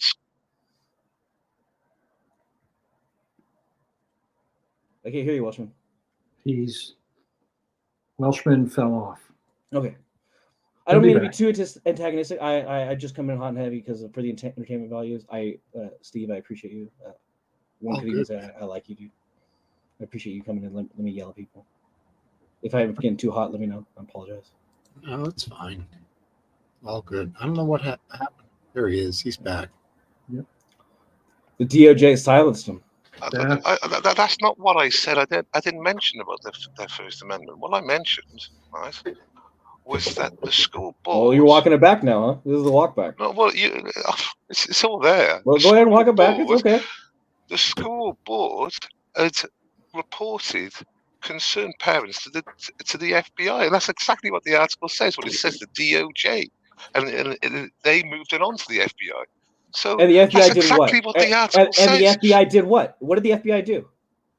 No, that was my statement. My statement was, believe school boards is it because school boards reported concerned Catholic teachers to the FBI. That's what I said. That was my statement. And that's what this article says. We haven't even gotten to the Catholic part yet. The first part actually doesn't even say it. We haven't gotten to the Catholic part. The first part is actually about COVID. This is what the article says. We haven't even gotten to this is what the article says. What does it say? It's literally what the article says. Let me get it here. New whisper have revealed the FBI targeted parents spoke out against the local one. Off the prodding, see it is. The whistleblower information has revealed that the FBI had targeted parents who spoke out against their school board's COVID policies after probing from the education officials. We were in the second paragraph. Probing from education officials. Yeah, that's paragraph 1. Okay, that was my statement, and that's what they said. Okay, and I asked, and you said no, and that's not all you said. That's not all you said. Talking loads of shit earlier on, saying that this wasn't the case, weren't you? No, that's not all you said. But this poor Englishman, as you keep on saying, seems to know that. You also said that it was an assault on the First Amendment, as if the FBI is arresting Catholic people for their Catholic beliefs. You know what I mean? What do you think, last stands from all of a sudden? Ridiculing to say there was a bullshit story to actually being the story. I'm asking, where is the violation? No, I'm not going to comment. I didn't say there was a violation. I said that nothing's wrong. You're just complaining. Well, if you're not listening to my statement, you're complaining about a story that happened 4 years ago. I said you believe school boards, and you go, yeah, believe school boards. I said, well, there's school boards out there that reported concerned parents to the FBI, and that's what the article says. That's what the article says. Since you got Destiny Trigger How Brain, could you even have a case? You haven't even got a case. Let's get just Destiny cope Trigger from Brain. you now. At this point, it's just pure cope. If there was a school board, last stance, and a parent, I'll appreciate your opinion either way. So if there was a parent, you're not going to get nothing from that. Actually I've just tied him up. Tied him up and thrown him away. You haven't done shit. Let me ask you this. Yeah. All right. So if a school board actually story, received a real threat, there is a story, and then that's not what the article says, and that's what the article says. Because you're scared. I mean, where do you go? Where do you go? It's okay to be scared. I get it. You've got nowhere to go, mate. You read the headline of the title, but I know you're scared from the rest of the paragraphs. Yeah, you got nowhere to go, pal. You got nowhere to go. What do you mean nowhere to go? I live here. What are you talking about? You originally started by talking about Nebo School District and furries, so which is why you've got nowhere to go on this argument. You've got nowhere to go on this argument. What do you mean I got nowhere to? I asked you questions and you're not. Because it wasn't a story. It wasn't a story 10 minutes ago. Then it turns That's out not it what was I a story. said.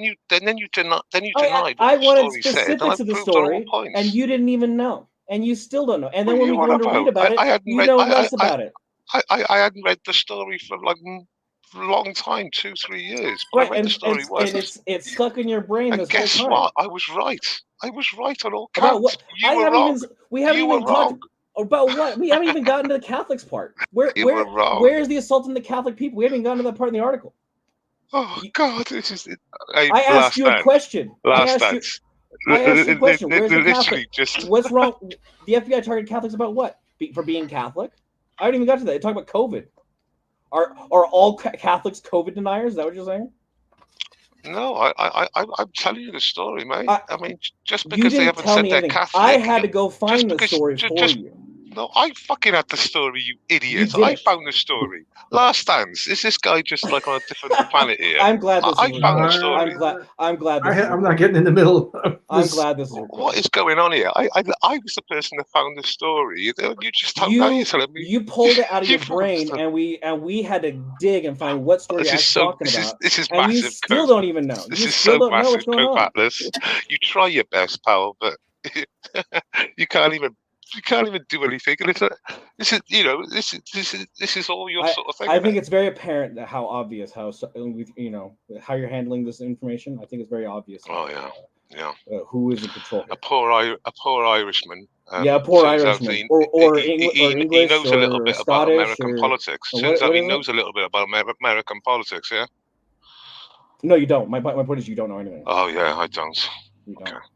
That was my point. But what else? Do you want to talk about anything else? You done? You good? No, I could have rested my case 10 minutes ago, but you just keep on massive coke, can't stop. So you're gonna hang your hat off of not even reading the first paragraph. As it turns out, all the information was in the first paragraph. Hey, you said it, not me, dude. Yeah, it was. Hey, guess what? I'm glad you pointed out that the American education system is way better than whatever you got over there. Okay, let me say it again. What next we got, Steve? Just because you're not getting it.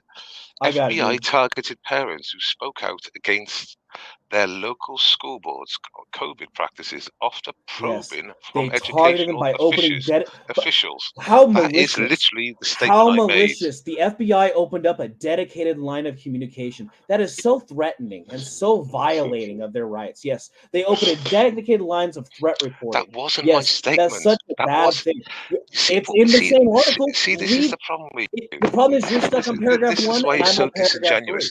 That was never my statement. My statement was never that. Your my statement is contained in paragraph 1, and I'm reading the third paragraph. Yeah, my statement Read the third paragraph. You contested that, and I proved you wrong. Read the third paragraph out loud. I want to see if you can do it. But that wasn't my statement. My statement was. So your statement, your entire thought process is in one paragraph. Listen to me for the 10th time. Is that what you're saying? You got 4 lines, and that's your entire brain power is in one paragraph. Reported concerned parents to the FBI, and what actually the story how says little skepticism how dies. skepticism dies. This is how skepticism dies. The school right education system had reported concerned parents to the DOJ. I appreciate this. But basically, that was you're going to put me on an FBI or DOJ next. Is that what you're going to say? Oh, but it wasn't the FBI; it was the DOJ. So you're wrong. It means nothing. You're full of shit. So did the school district report certain parents to the FBI? To the DOJ, which moved it on to the FBI. So if he wants to pull me on that incorrection, he can. But they reported the parents to the DOJ. I am looking for the Catholic, for the religious the article, Steve's in the but there are cases. It's in the first paragraph, just where it says whistleblowers. Okay, well. Yeah, because he's stuck in one paragraph. But if you look at the further down the paragraph, the Institute is currently litigating 3 cases where school boards suppress citizen speech on district policy. In Marshall v. Amuso, the Institute represents 4 individuals in Pennsylvania who were repeatedly shouted down for disagreeing with various school board decisions under a dubious policy permitting the silencing of comments deemed personally directed, abusive, irrelevant, offensive, otherwise inappropriate, or personal attacks. First Amendment. You didn't even know this existed because you're still stuck in the first paragraph. Oh, of course I do. A federal court sided with our clients in November, issuing an injunction that led to the district to remove the unconstitutional restrictions. So it seems that guess what? The school board can be shut down by regular law and litigation. And once again, I ask you, where's the violation? Because these guys won their cases, right? The system claim works. wasn't The there was a system works. violation.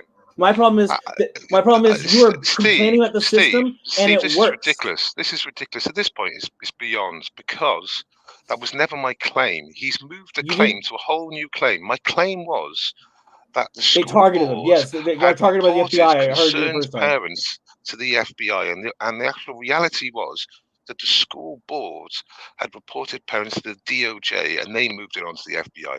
So that was my statement. My statement was never about the First Amendment or anything like that. My statement was that. Is there something? Hold on. Let's see if you can make a real claim. Let's see if you can make a real claim. What's wrong with them? What's wrong with the school board reporting to the FBI? What's wrong with that? Well, because that's chilling. That chills. Yeah. If somebody's reporting what you said to the FBI, that chills speech. Whether it's a violation is not the big issue. Here's a very important paragraph worse. from this article. It reads as such: the letter takes the Attorney General to task for ordering the FBI to investigate First Amendment protected activity. You have subjected these moms and dads to the opening of an FBI investigation about them, the establishment of an FBI case file that includes their political views, and the application of a threat tag to their names as a direct result of their exercise of their fundamental constitutional right to speak and advocate for their children.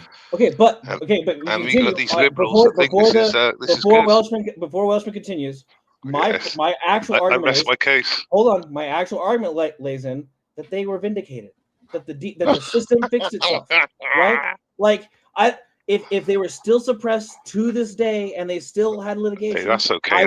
Let's say that's okay. I would be like, oh, what an injustice! What an injustice! That's all right, isn't it? They just got a marker on their name now. They'll have problems when they get on planes. They'll have problems trying to get guns. They might have problems getting credit. They might have problems getting insurance. Guess what? Oh, but they got a marker on them now. They got a marker on them. Because guess what? Well, it got removed. The statement says. It got litigated. Trust me, getting markers and stuff like that removed. It's not easy. My problem is you're castigating the system, and the system works. People are vindicated and they're fine. Atlas, you don't seem to be very liberal, do you? You don't seem to be very liberal, do you? I want to ask the last answer question, because you're talking about something important about chilling comments, right? Let's say a parent really did come in and said, "I'm going to come in here and I'm going to enact the next." He didn't. The next Colorado, right? No, I'm not saying it's a what if situation. So chill. The next what? Difference. So he wants to. I don't want to be too graphic, but I want to say, hello, Ethan Lip. How are you, buddy? Are you talking about the school shooting? No, yeah. Let's say a parent came in and actually was pretty unhinged and made some pretty violent statements. Would we want there to be a chilling aspect on that, or would you just want him to just run rampant with it? I mean, you would report them to the police. Thank you. So yes, I agree. So our actual argument is where, because somebody felt like they were actually threatened, right? In the article, it talks about statements of violence and statements of mask mandates are two vastly different things. I agree, but they said becomes personally directed, abusive, or relevant. Different scenario. I'm talking to somebody else. Changes it completely. Personally it changes it completely. Everyone agree. Anyone projecting violence. Anyone projecting violence. Can't talk at the same time, guys. But he's just moving the goalpost. Like he's done all the way through this. And he can't. I know you're scared of allowing him to because you're afraid to hear actual. The article says it was First Amendment protected speech that they reported. The actual article says that. No, so I guess what I'm saying is we would, depending on what the personally directed, abusive, irrelevant, offensive, otherwise inappropriate personal attacks, depending on what those were, we would all agree that person should probably be looked at by the DOJ, depending on how severe. This is ridiculous. This is what these people are like. Yes or no? This is what these people are like, last dance. Yes or no? Listen to them. No, Because, I don't think he's literally, Steve.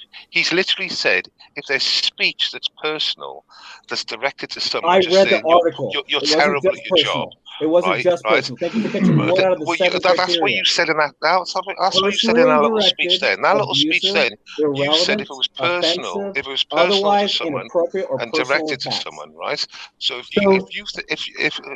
a public person that works for a public authority, a public servant, right, is uncomfortable from the speech that a member of the constituency says, you think they should be reported to the DOJ? This is fucking liberal. This is. It depends This on what is they liberal. would This say. is. It depends on what they would say at a tremendous. school board.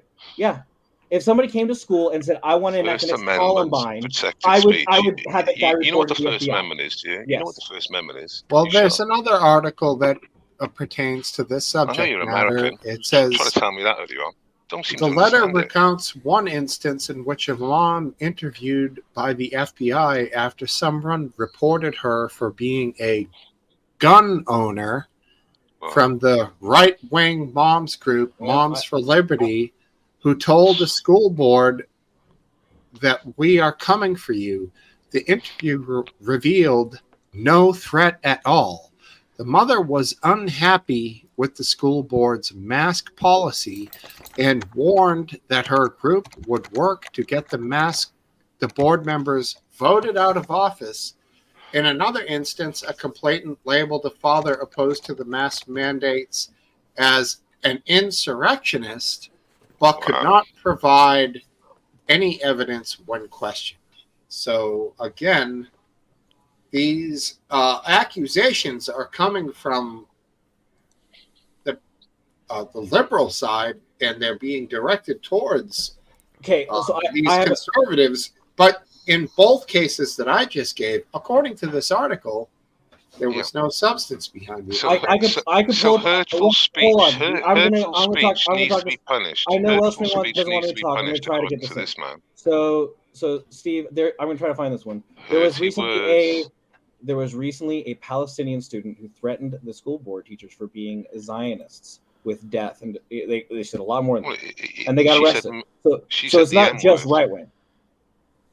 She literally said she was going to Is it possible for you to sit quiet while I speak? Is that a thing? Well, no. She said she was going to unalive. What you just said is totally different from what I was saying. Yeah, but you said it's targeted. You notice how he moves the goalposts? He keeps on moving the goalposts. I can't respond. Yeah, this motherfucker will not, moving the goalposts every time. Thank you for picking it up, Steve. Steve, you said specifically that it was targeted at right-wing individuals, and I just highlighted a left-wing person who is probably pro-Palestine, probably very left-wing. Said they were unalive Congress members. Shit. Unalive Congress members. That's what, right, that's what she said. I'm gonna go in a minute because this guy cannot be chill. Okay, but I'm gonna point out one more time that it's not just right-wing individuals. Right, left-wing individuals get arrested all the time too. For their speech too. Their pro-Palestine speech that gets a little too crazy, and they get arrested too. Sure, I wasn't talking about that. I was talking about the particular thing I was reading. I get it, but what I'm contesting again is it's not just right-wing people. There are people on both sides that get targeted for this. Sure, yeah, of course, and I mean, we talked about this last week. There was a person who ripped down some flyers who. My argument was Olivia Lynch, I believe, and she lost her job, lost her livelihood, this, that, and the other thing. Yeah, so I know it happens in all directions. And the sad thing about that, Steve, is that lady, she just got indoctrinated by liberal media. She didn't realize really what the consequences of like doing something like that. So, you know? That's what I'm pointing out. Is we all agree, even the Welsh student from across the pond agrees that depending on what they say, right? Depending on what someone says, it's a big difference. How severe the threat is, we would eventually report it to the DOJ, right? We all have different thresholds. To say you're terrible, to say you're terrible at your job. Oh my God! And then to say you're going to unalive. I'm going to get a counter. Two different things. I'm going to get a counter. We all have different thresholds. We all have different standards. Right? You think dirty words report to the DOJ. That's what you think. Yeah, Go depending on what they say. Yeah. And you all agree. You would agree too. You just Well, are the willing to bust up the only example you've given so far is some unhinged leftist Palestine who actually said they were going to unalive Congress members. That's the only real example, and that's definitely She says she's arrestable. going to unalive them. She says you're going to kill them. I don't know why you're a coward with the words. Well, it's just YouTube, and I'm trying to respect him. But she Okay, said the M word. look, if you're on YouTube and you can't handle the word kill or Well, no, I'm unalive doing it for Steve. I'm not doing it for you.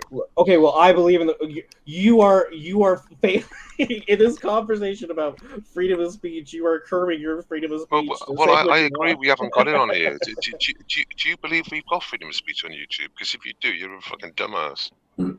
Well, I have my own world that I can maintain. I've been doing just fine over there. So yeah, okay, cool. So what's going on tonight, guys? How you guys all doing? David, this weirdo was talking about my hometown. I just had to yell at him. He's wrong, isn't he? Well, yeah. You can rewatch the stream. You can rewatch it. Yeah, watch it, man. How you doing, pal? You all right? I'm good, man. I'm outstanding. It's nice to sit down and drink a beer and talk to you comrades. Comrades? Aye, comrade. Sure yeah. Speak for yourself, old boy. Well, in terms of that, there's camaraderie between us. Okay. Okay. That's right. I get the CCP. Don't worry. I just thought I'd use a word to unite. You know, it seems like somebody needs to be the buffer. You know. Yeah. Let's focus on our likenesses, not our differences, fellas. I have 17. I have to go in 17 minutes. I got 17 minutes left. So Ethan, I have a question for you. We didn't get to talk about this last time. Okay, go ahead. When we were speaking last time, you were the only person that said that you were going to vote for Donald Trump. Why? Well, I don't know. Big up, Aphid. No, I just want to know. I almost just want to leave it at that because you might be the only person that's ever said that. So I might just let it go. I might just let it ride, Atlas. Wait, were you or no? I'm not getting the joke. I have never heard Aphid Lip ever say that he would vote for Donald Trump. Yeah, Really? that'd be news to me. Ever. Okay, I feel like I could probably point out in the last time I was here. What's going on, Atlas? What's going on, pal? You just look. If I find the clip, would you say like? I'm not gonna say. I don't really want to hang it. If you say if you find the clip, then I'll give you $100. No, that's fine. That's fine. I could be totally wrong. I distinctly remember that. I asked. Do I get anything if you don't find the clip? That's what I want to know. I mean, is it possible you said it in a sentence, like in different context? Yes. Yeah, that's what I'm saying. If you meant it like a joke and I didn't pick it up or something, and whatever. But I'm pretty certain the last time I was in the room, you've accused him of being. Well, can I talk to just like without your fucking English accent interrupting me? Outrageous, Aphid. The accent could have. The sentence could have been. If somebody had a large caliber rifle to my head and told me I had to vote for him, then yes, I would vote for Trump. It could have been something like that. I don't know. Don't put words in my mouth. No, Ethan, I'm willing to take you at face value right now. I asked you in genuine curiosity. Okay. If you're saying you're not good at it, then whatever. I might just add. You are here in front of me. I don't care about what the clip says.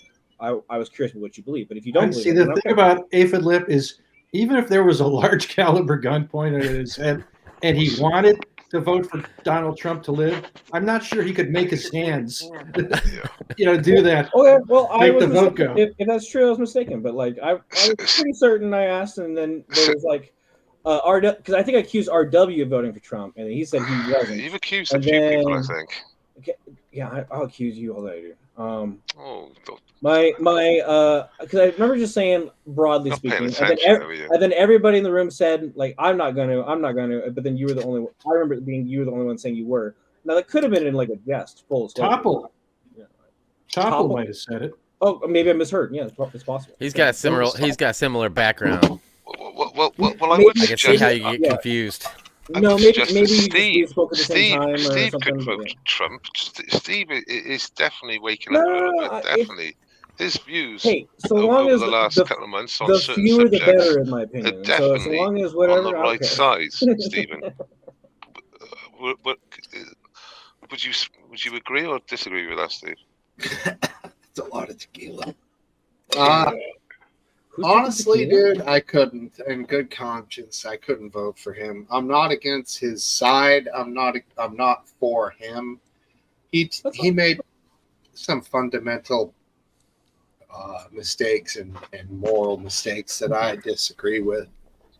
I won't vote for him, and I wouldn't be able to vote for Joe Biden as well. So, in my classic fashion, I'm going to be voting for a third-party candidate, and it's going to have fuck all to do with anything because I come from Massachusetts, and all of our votes for president go to the Democratic candidate.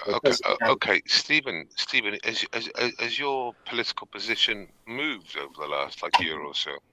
No, it hasn't. I've always been a free thinker, man. It's just, it might have become a little more apparent as things have become more polarized. You are quite based on certain subjects, I've noticed, and I totally agree with you on it. And you actually step up sometimes, and you're like the first in on certain things. That's why I mentioned it. Like the trans sort of debate. You're quite, I think you're quite true on a lot of the the points you make. So thanks, buddy. Appreciate that. It's a serious subject. All that business is crazy with the kids. It's super crazy. I know you'll think it's like an isolated thing, won't you? You'll say it's isolated. Statistically, 1%. Yeah. I don't. It's not an epidemic, is it? As long as you like the videos they make on YouTube, then Smokesteve's fine with it. Which videos? Like skateboarding videos. Like if you go to spots. Oh, you're a trans guy. You love that. You hate that guy, don't you? They just did another one of like a 15 stair spot. Their videos are good. I know you don't like them. I watch their videos. They're I think good. It's interesting. And sometimes they'll do like a game of skate down a famous rail, like between two of them, and each one of them is doing hard tricks, and it's fucking cool because I can barely do anything. So. And I do know all those old skate spots, and just to see someone doing it again. Anyways, Ascendancy 18 back. Welcome. But yeah, the trans thing. Has anyone here ever seen a trans issue in school? I went to school I graduated from public school in 1980, so no. It was men and women. Was that like everybody else was in the closet? Senior year of high school? Yes, and my first year of college. Man, straight up fucking dazed and confused for your high school years. So you were there 76 to 80. Yeah. So Dazed and Confused, is that the one with all right. Matthew McConaughey. Yeah. That was his first line. That's a great movie. I love that movie. That was his first line ever in a movie. All right. Topple said it was a great movie, so I went to see it. It wasn't a great movie, but it was a movie about my time, so I found it interesting. That's right. And there's cool songs, and the bullying and the hazing and shit I found to be kind of stupid. I didn't really get that. But maybe did it go on like that back then? Yes, it did, but it wasn't the center of life, But the thing I liked about the movie is it didn't really have much of a plot. It was just like a slice of time. Right. And I found that interesting and refreshing. Yeah. So you enjoyed it? I did enjoy it. I was expecting something a little more, I don't know, earth-shattering just from Topple's description. But it's like Napoleon Dynamite, like when you really are excited about it and tell somebody it's great, and they see it. It's not really that kind of. It's it's not a Star Wars or a. I got a better example. I'm not gonna lie, I do not like Napoleon Dynamite. The funniest part of the movie was the hay Lyle in the beginning, and he shoots the cow in the beginning. That was probably the funniest part. What's your better one, Smokesteve? Super bad. Yeah, that's. I found that it's similar. It's similar. Similar. Kids going to high school-ish. Right. I just found it funnier. But I thought the best part of Napoleon Dynamite was the chicken farmer. Chicken farmer's pretty funny. Yeah. When he says, "I found some Shoshone arrowheads over in that pig pen," but his accent is so thick, it sounds like he's speaking fucking Latin or Greek. I don't even know. It's crazy. But that's a very good scene. But yeah, I thought Superbad was much superior. What'd you see? I saw two movies. One was an oldie that I always wanted to see, never saw. That's Smokey and the Bandit. Great movie. Loved it. It was a good movie, and it was a lot of fun, which was why I liked it. And a cute young, what's her name? Valerie Bertinelli? Sally Field. Sally Field. Right. Sally Field, yeah. Yeah.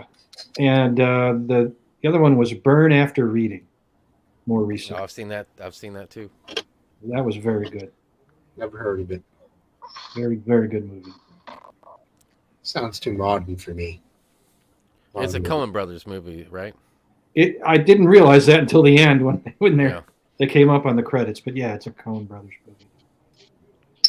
I'm a big Coen Brothers fan. I got to see all their movies. Atlas, in the back, there's a story about the Catholics' parents. FBI memo. The Caths. Yeah, he said there was no Catholics in the story, so there's the Catholics. Liger, Ascendancy 18. Yeah, Liger is from Pennsylvania, Richmond.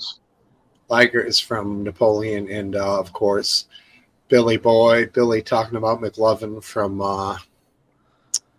fucking Superbad, of course. Fogel, you wore the vest? He's got the vest. And what the fuck is McLovin, Fogel? I mean, I love that. I'm McLovin now. He's got the vest. He's Fogel. It's so fucking. That's a great movie. So good. I might put it above Dazed and Confused, to be honest with you. I agree. And he just did Last Dance. You were talking about him doing Super Bowl commercials. Who?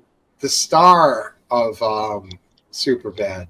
But I never saw Superbad, so Michael Cera. You gotta see Superbad. Okay. I haven't seen Superbad either. So. Michael Cera, remember? You gotta see. Oh, from Arrested Development. Yeah. Yep. Same guy. He did something that has the same name as him, Serafin. I don't know what the product was, but you commented on it on the Super Bowl. Interesting. I don't remember. There's a scene in Superbad where what's the heavyset dude's name? The other main guy. I can't think of his name. Jonah Hill. Oh, how did I know? Sorry, I didn't even see Jonah Hill, when he doesn't like the Michael Cera character's girlfriend and Michael Cera wants to get to the bottom of it. He's like, what? Just let me know. Why don't you? Because he's always dogging on her, and he's like, okay, here it is. And what happened was when he was like in grade school, he drew dick pictures. It was like he couldn't help himself, so he drew hundreds and hundreds of dick pictures, and they're showing him as he's telling the story, so it's just hilarious. Hey, but have you seen This Is the End? Hold on, let me finish, Alice. Sorry. Come on, of all the people that you would think would be, not jumping on top of somebody when you were just complaining about Based. You're jumping all over the top of me in the middle of my story. Have you seen another movie? I'm sorry. Go ahead. All right. I can't help but call people out. It's just my nature. I'm sorry. Anyway, so he's drawn these dick pictures, and she touches them, or she knocks the little plastic lunchbox that he's got, and it's filled with all these dick pics, and they spread out all over the floor, and he gets caught, and there's a whole deal about what happens to him after that. But anyway, I showed my son this scene because I can't remember. I think he drew a dick or something, and I was like, oh, I got, he's getting to the age where I could probably get away with showing him, this scene because it's so funny, And it was a huge mistake because there's not a chance you can't look around the house and see some, like if he's got a water bottle, he's drawn a huge gigantic dick on out on the pavement. A little too soon, huh? Oh, if there's a string or something, we had this silly putty sitting out for a long time, and every time he would walk by, he would draw a big dick. He'd skinny out the silly putty and draw a big dick with it. Well, no good deed goes unpunished, David. David, did you see? And if you say anything to him, like, come on, like Grandma saw that or something, he's like, well, Dad showed it to me. It's always. Did you see this? Should have waited one more year. 13 English bottle cap. He's 14. He's getting ready to be 50. I can't believe it. He used it against you in He perpetuity. He does that shit all the time. Every chance, like if you cuss or something, he's gonna cuss and be like, "Well, I learned it from Mom, or I learned it from Dad." Someday he's gonna be all like made man, like self-sustaining, this and that. He'll give you a small thing. It'll look like a watch case. You're gonna open it. It's gonna be a dick. Right. That's hilarious. That's gonna be a good moment, though. Most people would be like, "Oh, that sucks." I'll be looking forward to it. Yeah, it's funny. His humor is pretty funny. I appreciate for a little kid. Good stuff. All right. Yeah, yes. Superbad's great. Good movie. Yeah, I agree. Have you ever seen This Is the End? That was my question. Yeah. It's not on the same level. There's some funny parts in it. But I just the doors. The first half is better than the second half, I think. I've never heard of it. Yeah, you mentioned Michael Cera and Jonah Hill together, and that's kind of the. Yeah, it's like all those guys, kind of like the Rat, or not the Rat Pack. Well, the Rat Pack, and then it was the Brat Pack in the '80s with Estevez and all those Demi Moore and all those people. Well, now it's this group, and this movie's just got all of them in it. Jonah Hill, James Franco, Seth, whatever his name is. Rogen. I like the Exorcism. That was probably my favorite scene from the movie. It's pretty funny. It's good, but I don't know it. Yeah, it's a good one. I like it. I do know there was the one when the dude's wife is pregnant. What's that? I think that was in the same crew of movies. But I can't remember the name of it. Are you talking about a movie that Seth Rogen was in? Yeah. Where his wife was pregnant? Kind of funny. Had some good humor about that sort of thing. If you've gone through it. This is 40. No, that wasn't it. Well, Steve, I'm gonna go. I want to appreciate you letting me come here and defend against the Redcoats. Sure, bud. Redcoats. I was gonna. Hopefully, Drone Tech was gonna pop on because he avoids me. It's whatever. It's okay. I don't think he's gonna. Knocked Up. That's the one. Knocked Up. That's it. Yep. Thanks for joining, Atlas. Yeah, Atlas. Take care, man. Take it easy, Atlas. Catch you on the flip side. Yeah. Space, you get along with that. You guys are like two peas like, in a pod. Exactly. You start a sentence and he completes it. It's the synchronization. Yeah, I mean the over talking's a thing, but you guys do have good back and forth when you get going. I know Billy over here in the sidebar, That's Life But Not As We Know It, did say he was enjoying the debate. So, like a married couple, exactly.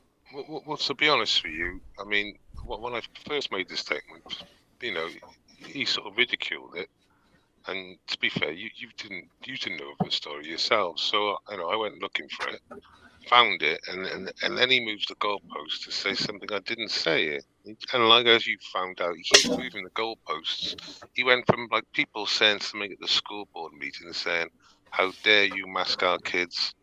in whatever, right? your behaviour is shocking, to that Palestinian supporting, saying they were going to unalive people and comparing it, and they're like two. I mean, of course, the person should be arrested for the one thing and not for the other. Everyone knows that, but he went, all in, making a case, sort of connecting the two together, and they're completely different. Yeah, I agree. I mean, there's definitely some gamesmanship going on there, but all in all, I mean, it's an internet chat room. Mm-hmm. It's acceptable. But the ridiculing stopped, didn't it? I know nothing about nothing of nothing. I'm thinking, right.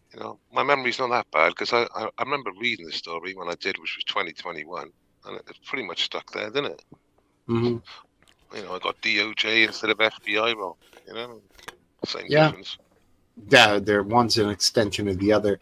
Ascendancy 18 asking, based Welshman, are you familiar with Charlie Veitch? Veitch, yeah, I know Charlie Veitch. Yeah. He knows Charlie Veitch, Ascendancy 18.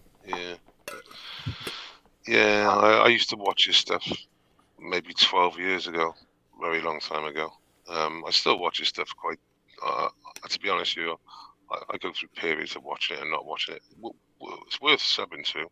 He's got about 300,000 followers. He walks around Manchester and just articulates his day, generally bumping into like crackheads and some unsavory characters a lot of the time. But of course, he gets good views from it, and he's done a couple of Sparta kicks on some people before. And Sparta kicks. Yeah, for people who were committing crimes. Yeah, well, they look like they were going to assault him, so he's warned them twice. He uses all the right buzzwords. So he'll say, this is what you've got to do in the UK. You've got to say, "Oh, I feel threatened. Back off. Please stay away from me. I feel threatened." If you say those key words, then in reality you can strike first. It's in self-defense. That seems silly. You've got to be really careful to strike first on those. But when you've got a crackhead coming towards you with a bottle in one hand or something like that, you just knock him out, dude. He done a Sparta on him, like. All right, straight right. I'll take care of that business. I think he had to take it down, but it's up. Someone else has put it up, like. Okay, Ascendancy 18 says he generally antagonizes people. Yeah, he can have that thing too. What you've got to understand is, the crackheads around the city centre, he's there most days, and he doesn't deny the fact that he makes a living on YouTube. So the whole point really is, I mean, do you get clickbait? It's a difficult sort of. He's not an auditor. He doesn't do audits or anything like that. But obviously, he's auditing the whole city in a way. Mm-hmm. So yeah, obviously, if people are up to no good, they're gonna get upset, and yeah, it got personal. He's been attacked a few times. Bring it back, Last Dance. I saw that. That was a. Bring it back. Let's put that back up. English Bottle Cap says Metropolitan Police accused a Londoner of being openly Jewish this week. That was at a protest of a pro-Palestinian protest. I saw that. This was a problem of words, because I guess they were only concerned. They seemed to be concerned with his safety. Well, the protesters were threatening him. Right. This guy, they don't have a constitution there, so they can arrest him for his own safety. Was he going like this or something? Well, he had a yarmulke. So the bigger story to that story is the actual chap that the viral clip of this week is going on. This Jewish chap, Tommy Robinson, was arrested about 6 months ago in London, and the person that reported Tommy Robinson to the police, because even though Tommy's an admitted Zionist, some Jewish people don't want him in their presence because of the connotations that that Tommy can bring. So this chap reported him and complained to the Metropolitan Police. Therefore, the Metropolitan Police gave him a 35, which it didn't work out, and they violently arrested him. So isn't it quite funny that the person that got Tommy arrested is now the person that's got the Metropolitan Police acting like thuggish to him? Do you get it? Yeah, I do get it, and it's. I'm kind of glad he's experienced it. Maybe he'll learn. Yeah. If we ignore the person, then it's kind of interesting that the you got a taste. You got a taste, yeah. The chickens came home to roost, man. They did. People like that never learn. They don't ever get. He's the same guy. He'll always be. Yeah, and I think he was walking through there just to antagonize them. Not that there's anything wrong with that. I mean, you should be able to be openly Jewish and walk through a protest, a Palestinian protest, and not face violence or threats. And I heard some of the threats that the protesters were making. They were real threats. Yeah. So, yeah. So that same day as well last time. So there's a chat from Iran. Real quick, let me just clear this up.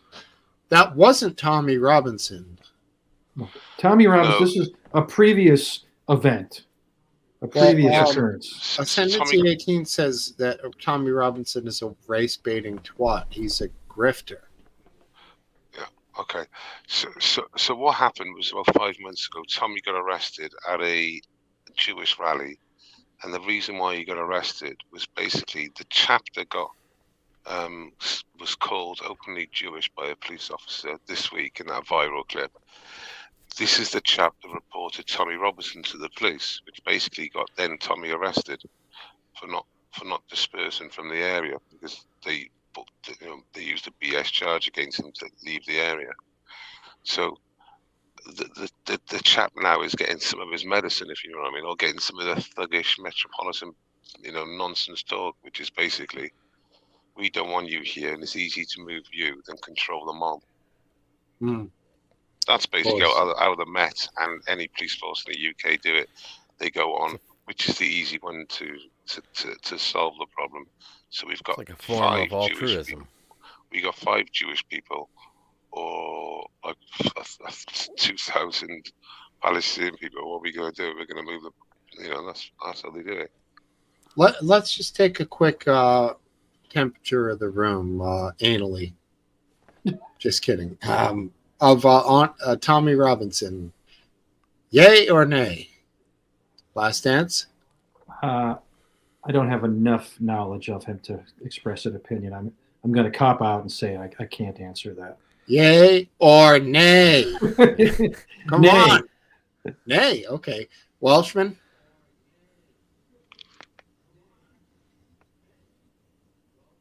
Oh, we lost him.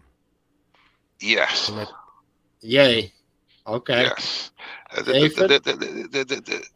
mean, to qualify it, there's problems in the movement. There's lots of problems in the whole right-wing movement, and yes is enough. Aphid? What did Last Chance said? Nay. I said nay. Then I hate to do this, but I'm gonna have to say yay because I'm in the same boat with Last Dance, and it kind of equals out our. I see. It's only fair. It's the only logical thing to do. You don't want to tip it over. Yeah, because I feel exactly the same way. I really don't know enough. I mean, I've seen him. He's kind of rubbed me the wrong way, but I just don't have. If I was passionate about the stuff he was, like I saw him in because Hayden used to bring him up and right. Show clips of him all the time. Not always glowingly, but he brought him up. He was. Yeah. I mean, you could tell Hayden likes him more than I did off the clips I saw. Yeah, I mean, Hayden, fucking Tommy's a old school kind of soccer goon, you know. But that developed into a lot more than that. I think Hayden's a little more sophisticated in that level. Obviously, I mean, Hayden's the man. But yeah, I appreciate you know, like Based is similar in a lot of ways. You know, I appreciate people that stick up, because I'm not gonna go out and just as like I guess he couldn't take the compliment he had. You killed him. You killed him with kindness. Because I you know, because we need people to, you know, speak their mind. You know, because I'm not passionate enough about anything to, you know, go storming down the streets with a blowhorn. I know what you're saying. But I do think some of the stuff Tommy went at, was righteous. Right. You know, there was some shit going on there with. Now I'll say it with Welshman here. Some of these grooming gangs that Tommy spoke up against and was arrested for, that I think was righteous cause, man. Mm-hmm. Definitely. If it wasn't for Tommy wasn't the actual first person to bring it up, but he was very much the first, like, few people, you know, to you know, he sort of investigated that and kept on pushing that. And he made you realize that people were willing to put him away, a citizen, ahead of for speech, ahead of putting a person who may have been guilty of a crime. So they were already found guilty. So the questions he asked them in no way could change the case, because they'd already been found guilty, and the only thing left was the actual sentencing. So once again, this whole thing was total fucking farce. Mm-hmm. The whole arrest outside the Crown Court. Yeah, it's really odd. It's almost like they want to destroy his life for him only speaking about obvious things, you know. Well, he's wrapped around in so many cases at the moment. It's beyond a joke. He's getting sued for something that what he was reporting was true, but because the system's so biased, they've found against him, and he's supposed to pay loads of money in compensation to this so-called victim who's actually the perpetrator. But in the UK, tell me if I'm wrong, the truth is not necessarily a defense against defamation. I don't actually know the vitals on that, but what I do know is this chap had been doing some, you know, bullying in school. He reported on some serious bullying in school, and it came out that he was found innocent of it, but he was guilty of it, and now he's got to pay him compensation. And many other cases with reporters putting injunctions on him. You know, yeah, they would do hit pieces on him. You know, like give his address out, do hit pieces, doorstep him and stuff. So you would doorstep them when he, like a city lad. He'd doorstep a journalist, and it would cause carnage, if you know what I mean. He'd live stream it, wouldn't he? You know what I mean? Yeah, that's the thing. He's got to get exposure, right? Yeah, so basically he goes live. It's fucking 3:30 in the morning. You're going through YouTube, and all of a sudden he's going live, and he's walking in the darkness somewhere. It's banging on a door. Mm. Ascendancy 18 saying with their most recent comment, the laws in the UK are arse backwards. I'm in Scotland, and the new hate crime law is a farce. Oh, yeah. Ascendancy 18, not a fan of Tommy, but does see his points. English Bottle Cap saying Tommy Robinson got beaten when he got time in prison. Sorry. Tommy Robinson, Oxford Union address is a milestone. Interesting. Yeah, 100%. If you want to have, he does a Oxford Union speech. It's well old now, and he couldn't talk about loads of subjects. And he had a speech lined up. Basically, he had to throw the speech in the bin because he couldn't. He was on some parole bullshit, and they said to him that he couldn't talk about fucking loads of shit. So he had to just make it up as he went along. It's about an hour and 15 minutes. If you're ever in your car driving, I recommend sticking it online. Yeah, interesting. I love it. Stuff. Family gets attacked too, says English Bottle Cap. Not familiar with that. Oh yeah, so his address has been doxed, and he's had I think it's 7 or 8 Osmond warnings. Like an Osmond warning is a credible death threat. So that is when the security forces come to you and they say to you, "Excuse me, so and so, but we've had credit. We've credited this information. That your life is at risk."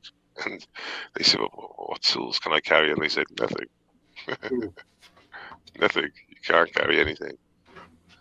It's insane. And he's had 7 or 8 now, which includes his family, obviously. And some have directly, being family related rather than to him. Are they all from Islamists? Yeah, basically. Okay. We're going to advance the subject forward here, and just want to see what you guys think about the case regarding Donald Trump in New York. Now, there's been some findings in the last few days. 2 jurors that had been confirmed as jurors were then fairly quickly removed within 24 hours for their viewpoints, their posts online. Yeah. And now the 12 jurors are set, and we are come to believe that 2 of the jurors are actually lawyers. So what do you guys think about this? Any problems? Everything seemed fine to you? Well, it'd be very hard not to have an opinion, wouldn't it? To find 12 people without an opinion. In Manhattan, mind you. Yeah, before you even start the case, I think it's pretty hard. It's pretty tough. It's like a Rittenhouse. It's like Rittenhouse, isn't it? It's like the Rittenhouse thing. It's such a big thing. There are. I disagree. I think it's not that hard. There are a lot of people who just don't bother, aren't interested in the news. They don't care. It's all just noise to them. Trump, Biden, Democrats, Republicans, that has no meaning in their life. I wish I could be like them. In Manhattan, you think this? With some of these people are from some of the highest tax brackets in the country. Yeah, okay, maybe not super wealthy Manhattanites, but not all of Manhattan is super wealthy, right? Do they? What's the boundaries of Manhattan? Does it go as far north as Harlem, or do they cut it off? Where that starts. Well, I don't know. It's probably just the rich people. So if you can't see Central Park, you're not in Manhattan. Bingo. Wow, that is rich. Yeah. Well, that is a strange jury pool. I mean, could you see like the Rittenhouse jury the same sort of problem? Being even if you're not interested, you couldn't really miss it. See, I would think. Well, I don't know. In my estimation, people who follow something think everybody follows it, and I think whether it's the news or the whatever thing, is important to your life. But You'd be hard pushed not to know the Rittenhouse case, or the story, or even like the shit that Donald Trump's in, the multiple different things. They might be confused which one you're talking about, but they would have been aware of it.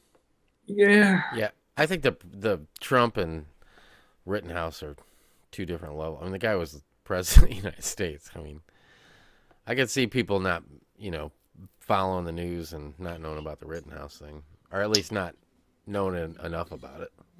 I'm more on board with Rittenhouse as innocent. I'll tell you that much. In fact, I'm 100% bored on that. Trump, there's questions. Yeah, well, I'm not an expert on the hush money trial. I'm very skeptical of the prosecution, and for a number of reasons, I find it. I find it that it's most likely a political prosecution to keep Trump bottled up in prosecutions to help Biden in the 2024 election. Hey, Philip?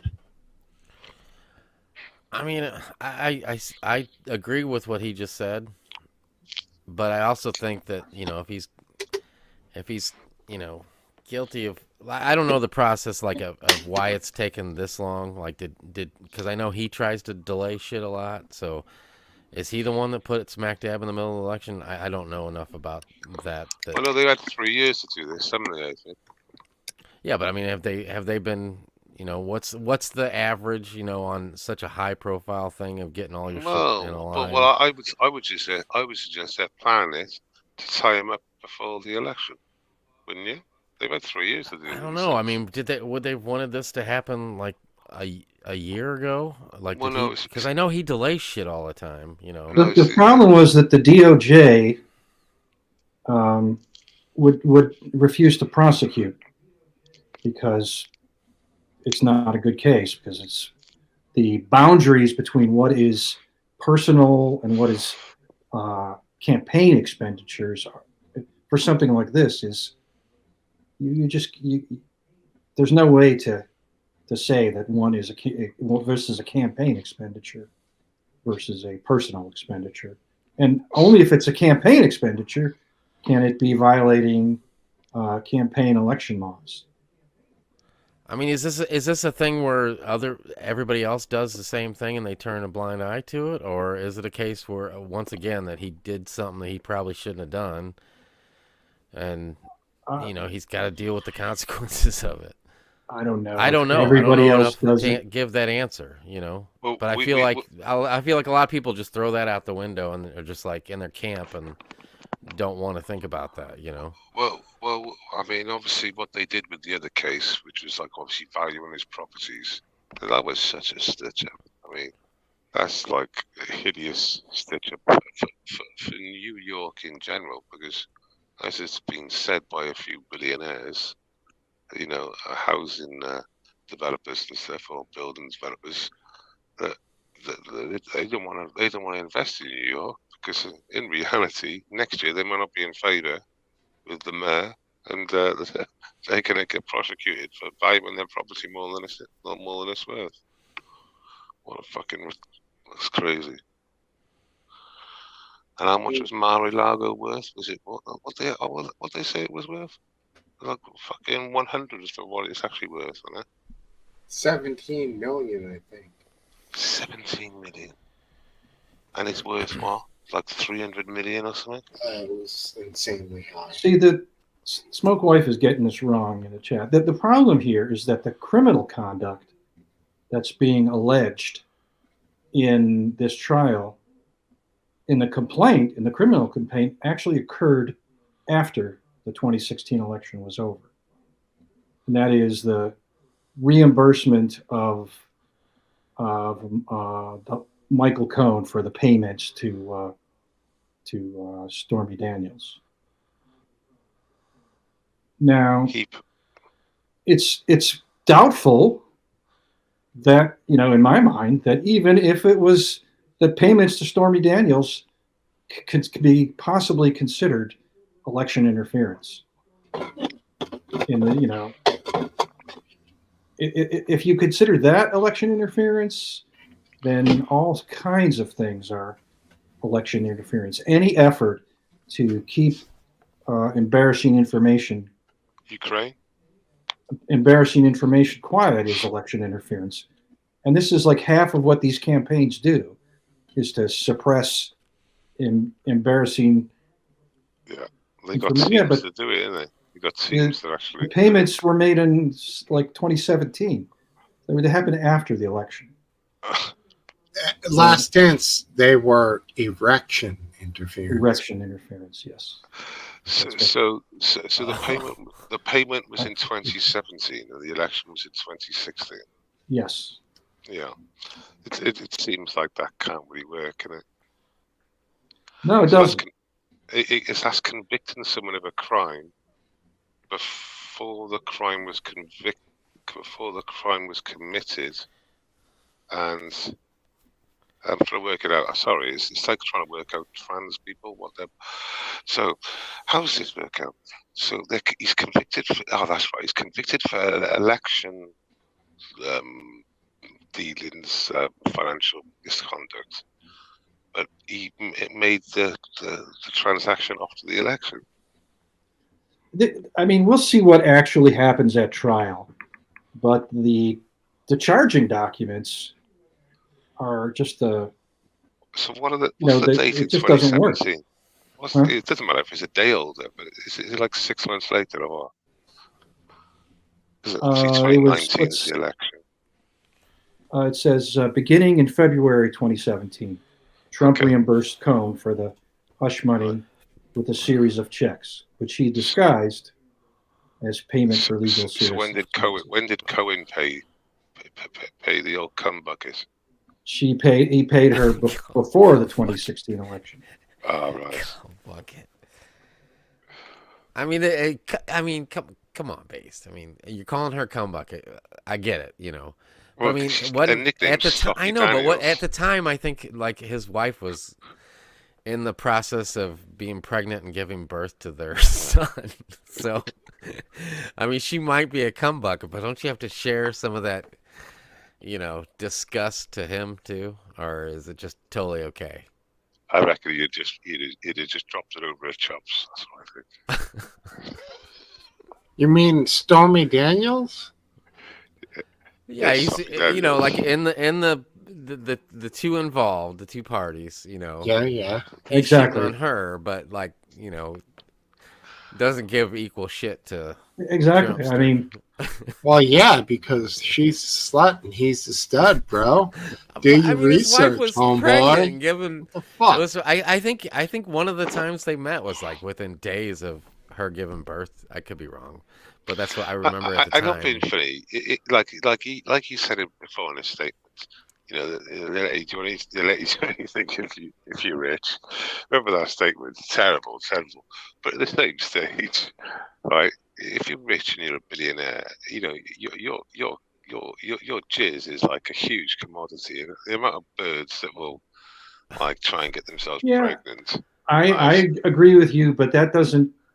I don't respect Trump one extra molecule just because he's rich and people throw himself at him. But I think he's quite clever like that. I think you would have put it down down the chops and just said end off. You wouldn't have allowed that to go anywhere because you know what I mean. Some sort of turkey based treatment going on. They'll try anything. Because obviously their life is made. It's like an 18-year check, isn't it? You know what I mean? I could just say just as much. Confused. If she's a gold digger or she's just trying to get him, then he's an idiot for being so easily captured in that way. Agreed, but I think you'd have protected his cum because otherwise he seems a bit of a lad. He'd have had loads of kids if he was like some other celebrity. You know what I mean? I mean, we never got those details, did we, from Stormy? Well, like I said, I presume he protected his asset quite well and made sure it wasn't left in a bin somewhere in a little fucking condom. You know what I mean? I wouldn't assume anything. I wouldn't make that assumption. Well, there's lots of cases where I know what you're saying. Rich people will literally try their best to try and get pregnant. I've seen it. I've seen it many times. Yeah, including, like capture the stuff and impregnate themselves in vitro. Yeah. So I think someone like that, because actually the reason why I was thinking there's a case that is going on in America. I think he was a baseball, or he was baseball. I can't remember which one it was. Sports. Anyway, he was like signed up to be. He had like £100 million deal to go into the major league, and he had 2 sexual assault claimants come up. They were both lying. The one came up, and then the other one came up. He's completely exonerated. But now no one touched. This is like 2 years later. Now no one's touched him, and in the text messages it proves he was innocent. And I didn't know they paid Major League Baseball players in pounds. I think you're talking about Trevor Bauer. TB. Was it 2 cases for him? Well, yeah, he was a horny. He had some and they had some crazy sex. But he didn't rape either of them. I mean, no, he didn't. It was consensual. Right. But apparently, I never because it was so nefarious, or I don't even know the word that. And MLB basically was like, all right, we'll just cut you loose for a while. Yeah, he's lost. That's it. It just cost him hundreds of millions of pounds, isn't it? Basically. Well, he got to play in Japan and was reasonably well paid there, but I never believe these stories. It doesn't mean I disbelieve them, but I definitely don't believe stories of rape just based on accusation alone. And I hear these people say, well, okay, but there's been more than one story, so therefore where there's smoke there's fire. The smoke there's fire argument, I don't credit that either, right? Well, where there's fire, there's evidence. Yeah. And can you imagine being a very talented sort of superstar in whatever sport, basketball, football, American soccer, whatever it might be? Can you imagine being like that sort of, or anyone really? Because there's good money in all those leagues. In a way, you've got to be really, really careful where you swing your wand. You know what I mean? Because get yourself in all sorts. I mean, what would you do? Do you film it? If you I'm enjoying all the euphemisms you're Mr. Kill. Mr. Kill's in the house. It's so scary if you're a young lad now. I mean, if you filmed it, it'd be a crime to film it. Because, like you said, it's your word against them. It's what would you do?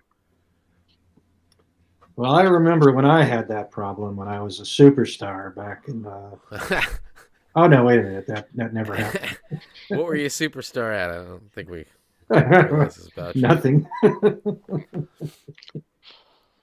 But as is proven, it doesn't matter how ugly you are. If you're famous and really talented with loads of money, you'll attract the pretty girls. It don't matter. Just look at Wayne Rooney. Yeah, that's the way of the world. Yeah.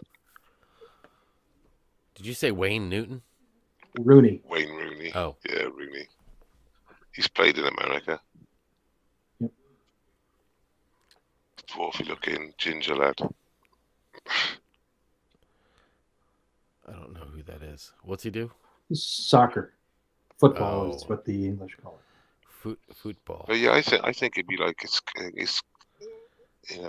quite scary to be a very successful young sportsman at the moment, just because they attract you get that attraction to you by loads of women. Well, I mean, they could get you in a lot of shit. It's no joke if Trevor Bauer really did lose his job and his prime years to these accusations. I think that's a serious injustice. I don't care how much money he makes; it's a serious injustice. I think his first contract was 100 million, or was it 300 million? It's a crazy number.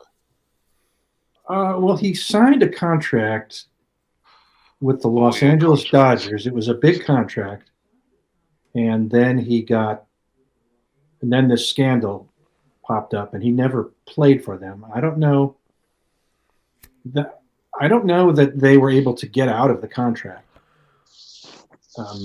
I think they tried to, but he never was found, guilty by a competent court. So I don't know. I wouldn't be surprised if he got paid most of what he was owed by the Dodgers. I'd have to look it up, though. I'm not sure.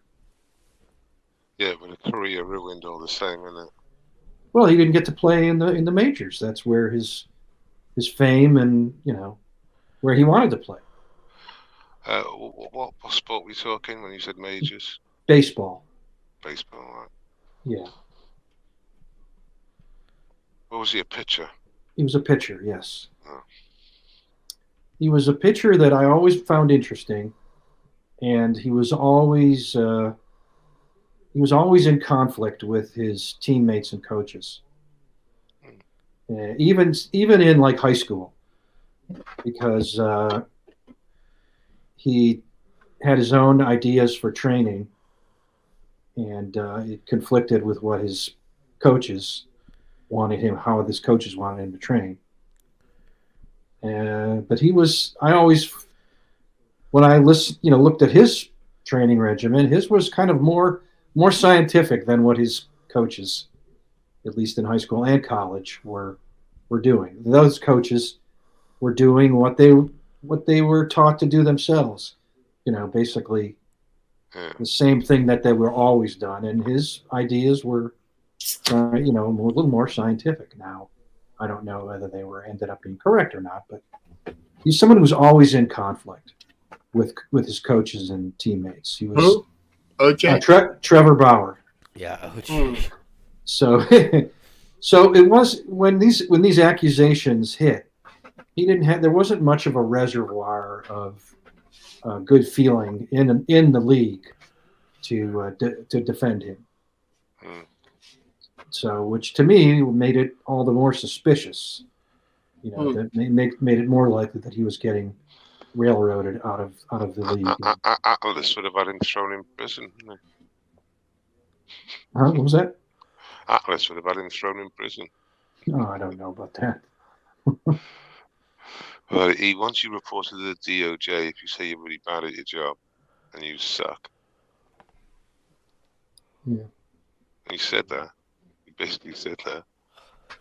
Well, he's not here now, so I don't want to. I know. Okay. I don't want to speak for him or essentially that's it. Ascendancy 18. I suppose the pub should remark that O.J. Simpson has passed. Wow, Sad O.J. day. said We can all agree it's a sad day. it's not. I'm not sad. I think he was a murderer. I have no doubt that he was a murderer. I think that his innocence was based on the racism of that police department and a few officers in particular, and some mistakes that were made in DNA collection. I mean, it's fair game. I hate to say it, but it is. If the officer is sort of a blatant racist, I know. That's what I was gonna say, Base. I could have swore it was over some ill-fitting gloves. It was. Yeah, if the glove don't fit, that was only part of it. His defense was that the evidence was planted. There's blood evidence. His blood,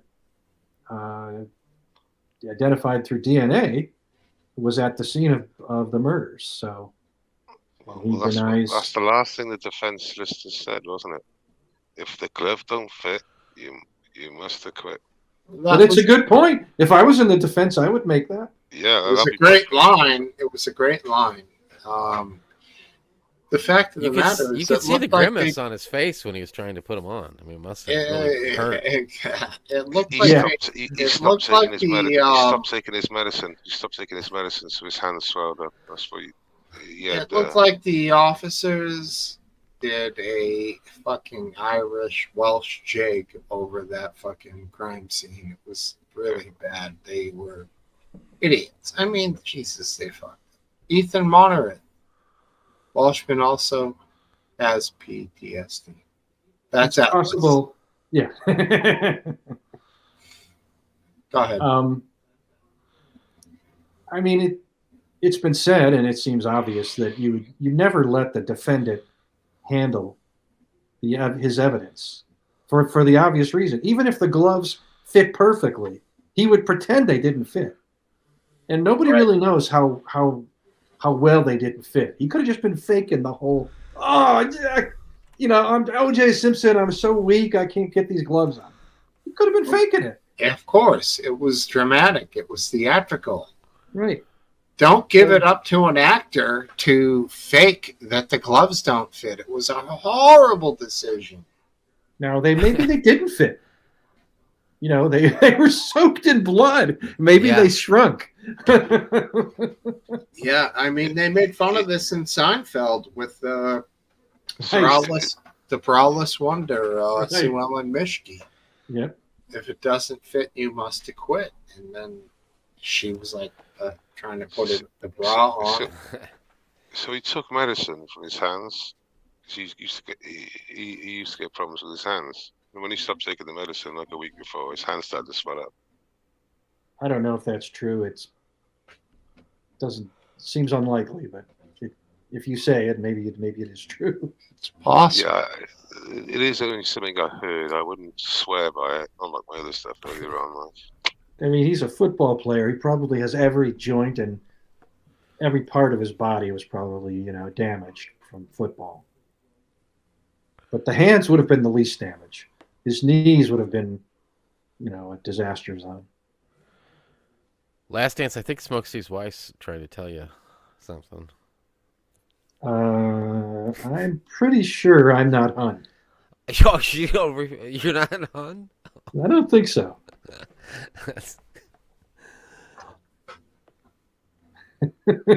Trying to find this thing.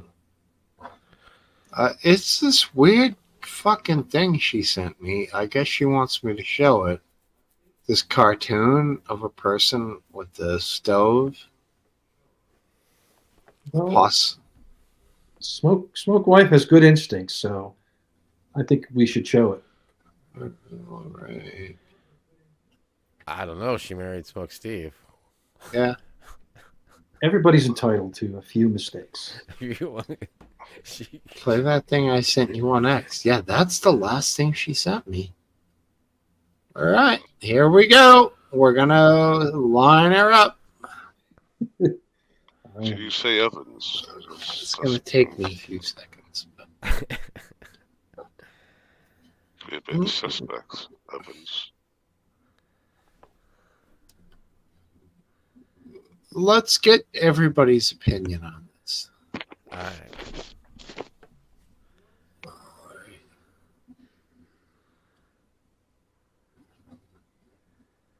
See ascendancy 18.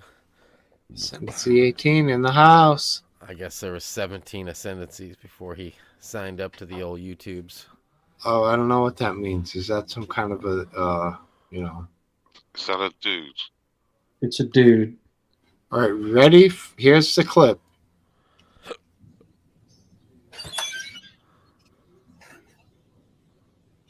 You need cool air. That's it? What's it say?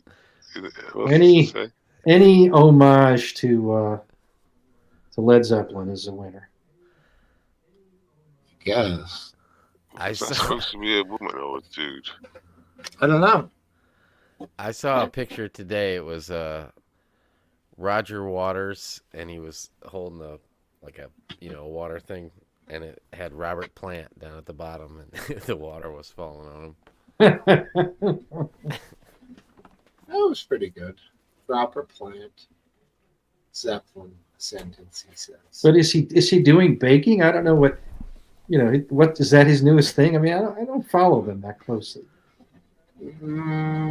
I think you're thinking too deep. Okay. This is TikTok. You're not thinking of cookies, it's TikTok. Take all logic and reason and throw it out the window, then see it. If I'm taking baking lessons from Robert Plant, I got issues. There's better bakers to go to out there. Careful now, lads. I think it was a pretty good video. Robert Plant. Yes. Smokesteve, I got a question for you. Sure. So I know how you feel about having birds as animals. You know, like pets. Pets. Yeah. Yeah. I guess they are an animal. But what do you feel about like the people that train the falcons and the ones that they still let them fly and stuff? Do you think that's okay, or like the doves that they let go, or the racing pigeons? Well, you're naming 3 different things there. The falcons. Yeah, I mean, you can make an argument that they do really find a great amount of joy in the hunts and coming back to their master, as long as they're taken care of with a high end of compassion. I think that's okay. What was the second thing? The doves, they let the doves go at weddings and stuff, and they come back and they put them in a cage. That's stupid. Why people think they need to let a fucking dove go at their wedding is fucking retarded, dude. Don't you agree? I agree. 1,000%. It's stupid. It is stupid. But do you feel bad for they could fly away if they wanted to, I feel bad. They're creatures of instinct. Fly away, fucking go. Get eaten by a hawk. All right, what about the I've seen one get eaten up as it flew away. I've seen one fly off and literally get taken out because it flies off. Yeah, my dove, for fuck's sake, stands out. It's better for the general population for them to get eaten. Those racing homing pigeons, what do you think about those? That I don't mind. And some of them get killed as long as the owners know that some of them are going to get eaten and not come home. All good. While I do have a problem, some of these racing pigeon owners put poison out and stuff, especially in the UK for birds of prey. That's fucked up to kill the natural predator. Oh, yeah. But it's not the general owner that just lets their birds live. It's fine. It's fine. It's cool. I love that. I had the treat when I was in San Diego. We stayed at my sister's condo, and it's close to the Torrey Pines glider port, and so we went up there to watch the gliders. It's a very beautiful area, and there was in amongst all these gliders was a guy at the edge of the cliff with his falcon, doing falconry, and it was something to see. I mean, this falcon would fly. He flew. It looked like he was a mile or more away, and he'd come back, and he had this. I guess it was a treat on some kind of a rope, and he'd start. The falcon would come forward eventually. I don't know what kind of visual cues he was getting, but the guy, he'd start swinging as the falcon started diving for it. He'd swing it around faster and faster and faster, and he'd really make it hard to the falcon. The falcon missed the first 2 times, but it eventually got it, and that falcon looked very happy. Jesus. kind of a medieval environment are you living in? With falcons? Well, I mean, that falcon, there's plenty of meat hanging around those cliffs there. There's birds, small birds. There's ground squirrels. There's newts. There's Newts and ground squirrels. That's a hell of a meal. Well, it's been very rainy, so there's been more insects than usual. So all the little tiny lizards, they're like this big, but they're all fat now. So I mean, I don't know how that falcon didn't just consider, taking a smorgasbord down before he came back, because there was just a lot of good eating all over. Fat bottom lizards. Yeah, exactly, fat lizards. I mean, to you and me, it's not a treat, but I would eat them. Yeah, I was going to say. What's the deal with what's going on in fucking Dubai, dude? Is this real? The rain? Yeah, is it cloud seeding? Yes, they've admitted it is. They've totally admitted it is this But time. no, but those storms were not. They didn't admit that those clouds were seeded. Those clouds were not seeded. No, but there's a news article saying that in the city and in what city was it? Dubai, yeah. Dubai is a city. Yeah, they literally said we have cloud seeding operations in this city. I can get it up now. I can get the news article up now. I know they said that. So it's just what? I know they said that. Yeah. So they've got an operation going on in the city. There's major weird fucking weather events happening. Unless it doesn't. If you seed the clouds on Tuesday, it doesn't mean it's going to rain on Thursday.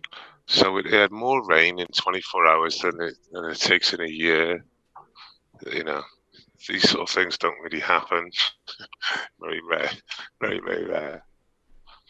The thing is, cloud seeding was denied until the last couple of years. It was completely denied. Cloud seeding was. It was not denied. It was a known technique for decades. What was denied was large-scale government cloud seeding to make it rain in some places rather than others. So the difference between cloud seeding and chemtrails is, I think I know what it is, but do you know what it is? The difference? Chemtrails are a myth, and cloud seeding is mostly a myth. So you're saying they're the same thing? You saying they're the same thing? Yes. Have they proved that like cloud seeding makes huge gigantic storms that are like once in a lifetime? Or have they just admitted that they try this and it? I'll be back in a few minutes. Last dance. You may have to take over if I don't come back. Okay. Oh, Smokesteve. Well, I'm glad I got to ask you that question because I couldn't wait to ask you. All right, no problem, buddy. Okay, cloud seeding is to make rain, and chemtrails is to block the sun. Oh, and maybe cause rain, but really it's to block the sun. You're changing the definitions to here. Well, everybody talking about chemtrails that I've seen is saying that the government is poisoning the population with chemtrails. True. Sorry, with aluminium. They also block the sun as well. So yeah, that's like a double effect. So I should have said the chemicals too, which is a side effect for real. Well, which might be the main reason, and the side effect is to block the sun.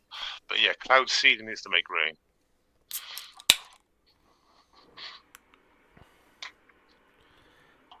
Last answer, you on the prowl with the Google machine? I am not. I don't disagree. Cloud seeding is to make rain. I mean, that's true. I don't know what they use now. I think they used to use silver iodide to seed clouds. So basically, one's good and one's bad. One's a conspiracy theory, but the other one's not. I don't know what you're talking about. If you want me to go onto X and show you, for example, someone who takes a picture of contrails and says that they're chemtrails, what are you going to say? That's this really tiny effort to research effort to see if they can block the sun? Is that what you're going to say?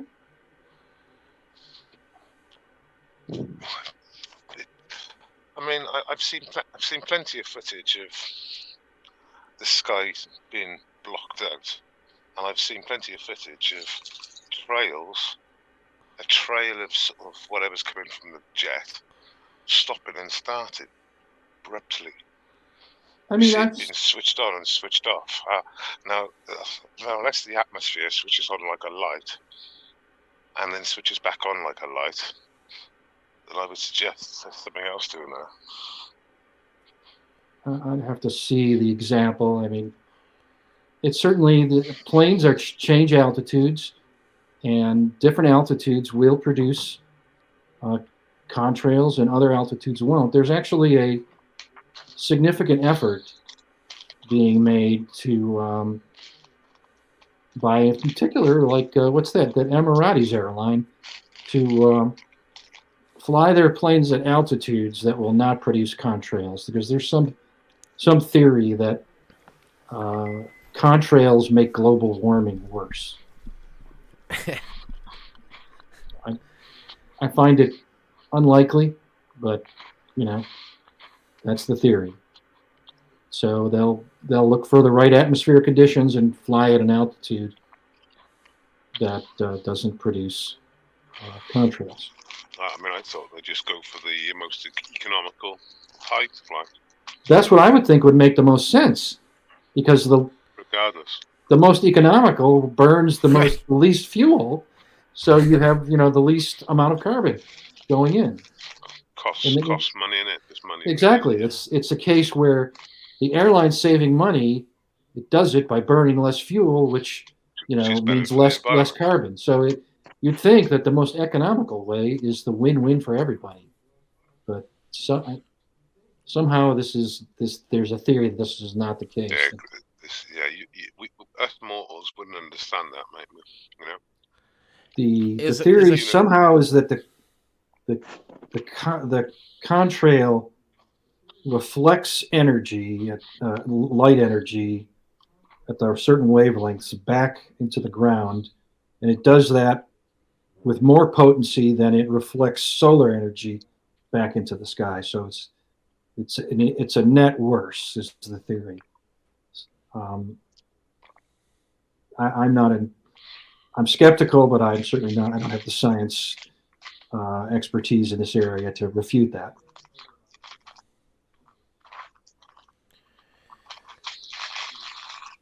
So, not to change the subject, but last chance I had a question for you that I thought about. You've admitted to at least taking care of a dog in your house, correct?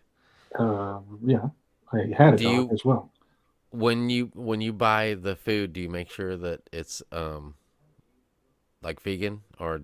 No, I don't buy the food. My daughter tells me what food to buy.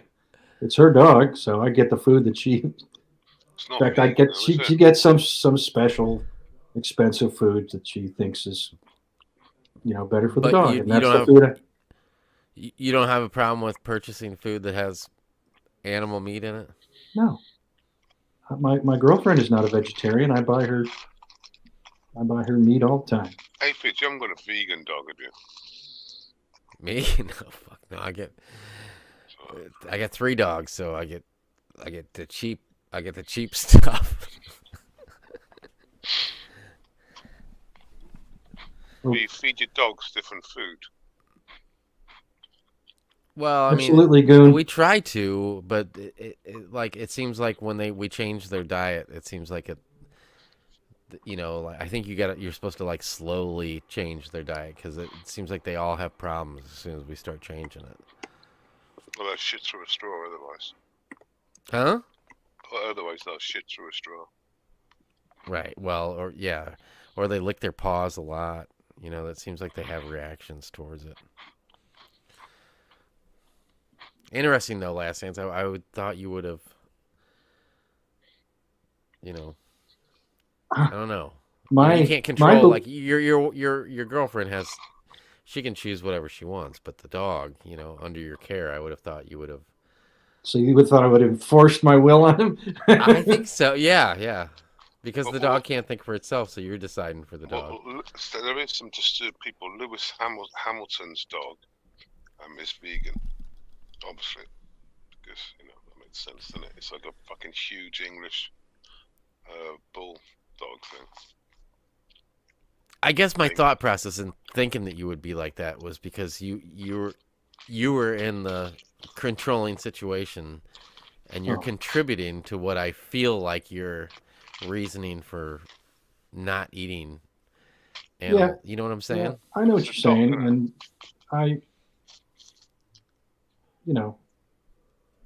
it's not my. I'm not going to make rules like that. But it's a dog, isn't it? I'll only take care of your dog if I can feed it vegan food. I was definitely that's not my way. Yeah, but last dance. Have you seen like the like meme sort of clip there is where actually I can get it for you. It's Good Morning Britain, and she said the dog's a vegan dog, so they brought out a plate of fucking dog food and whatever that dog has. And the dog went straight for the meat and scoffed it down like a big fatsy. He went nuts on it, right? and the dog literally went straight for the meat.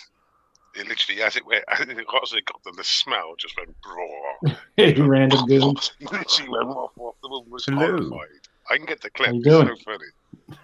Cheers. And he literally was so chuffed. He thought this was brilliant. This dog. I mean, it's a dog. It's not a human. No, it doesn't matter.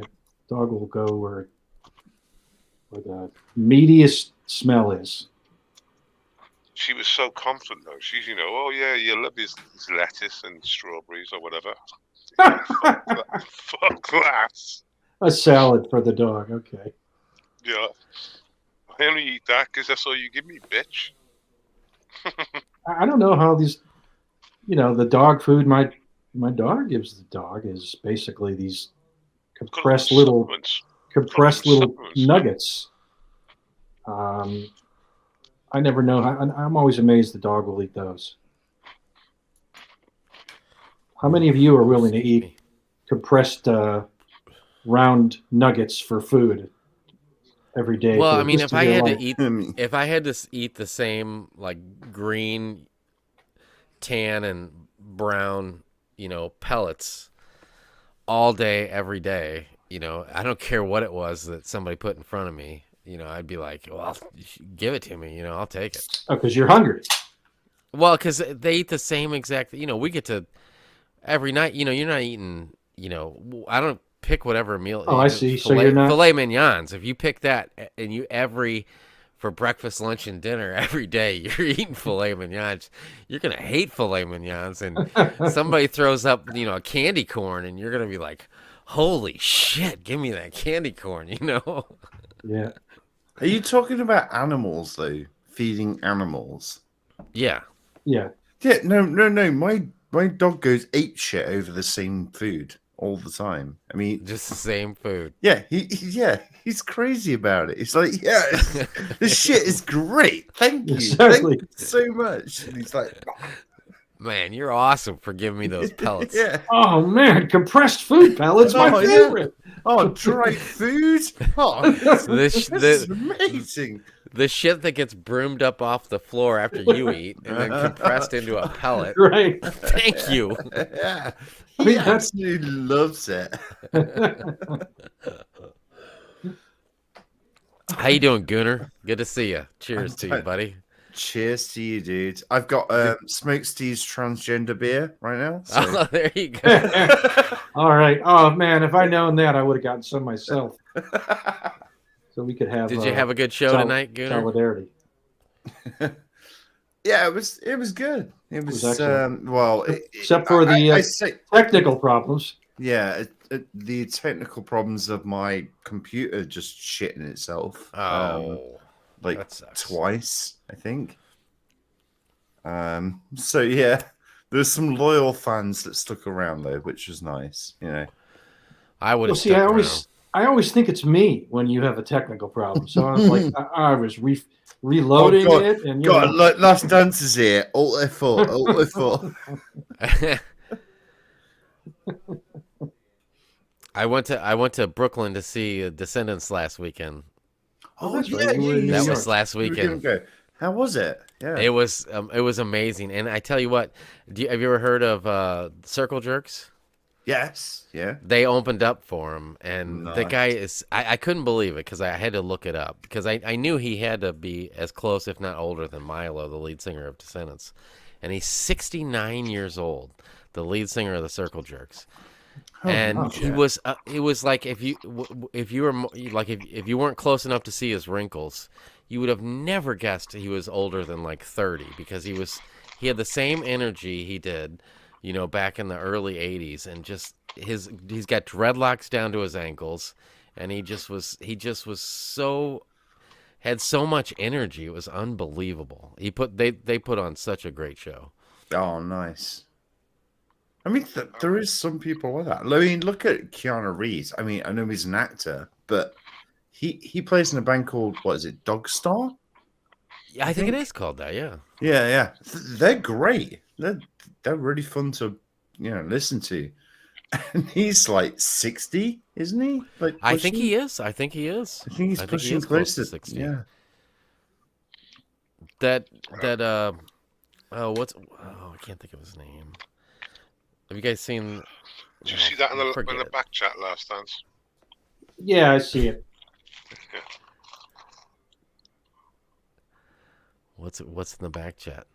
The dog, the vegetarian dog. Oh, vegetarian dog. It's not vegetarian. I just watched it again. Bless you. Fuck that. Excuse me. Thank you.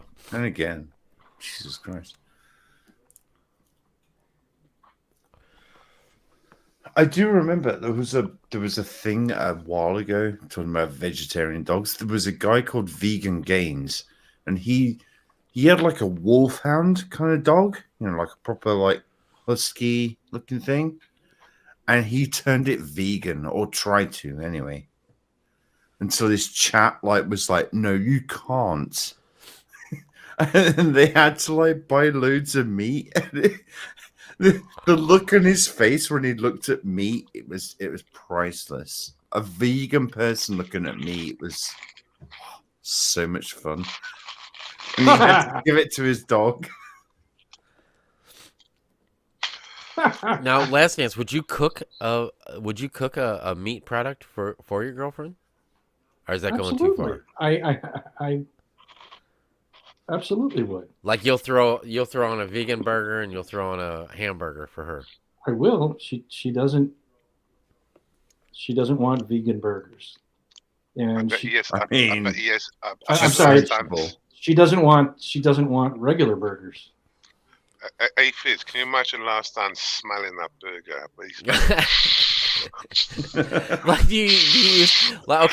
Let's say, and I don't mean like an old cocaine addict. I'm pushing up to his face like it's just the dynamics just fascinate me. I don't mean to get into your personal life too much, but you wouldn't use two. Would you use two spatulas? I might use two spatulas. I might not. Really? Okay. Depends how I'm feeling. I'm just seeing where the lines are because that's what interests us. That's what's. They change every day. Depends how I'm feeling. Yeah. No, I used to date a girl, and her mother was very strict vegetarian. And I pulled out a pan once to cook bacon on it. She's like, "You can't use that pan." I'm like, "Why not?" It's like, "That's my mum's pan." She's a vegetarian. You can't use that pan. I'm like, okay. And then what pan can I use? This pan, and it was like dirty as fuck and grimy and stuff. Oh yeah. Oh great, thanks. Meat grease built into it. Yeah, that's the one. I'm sure you were at that age where you're thinking, "Oh, I wish I could use that pan just to wind it up, just to cook some bacon on it, like I was so close one day. I was like on there on my own. I was like, I want to use the clean pan.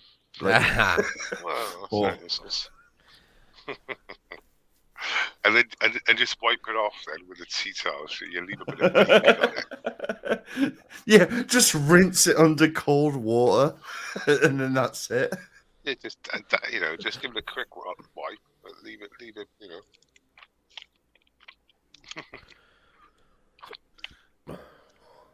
Can you imagine having a vegan dog though? That is cruelty.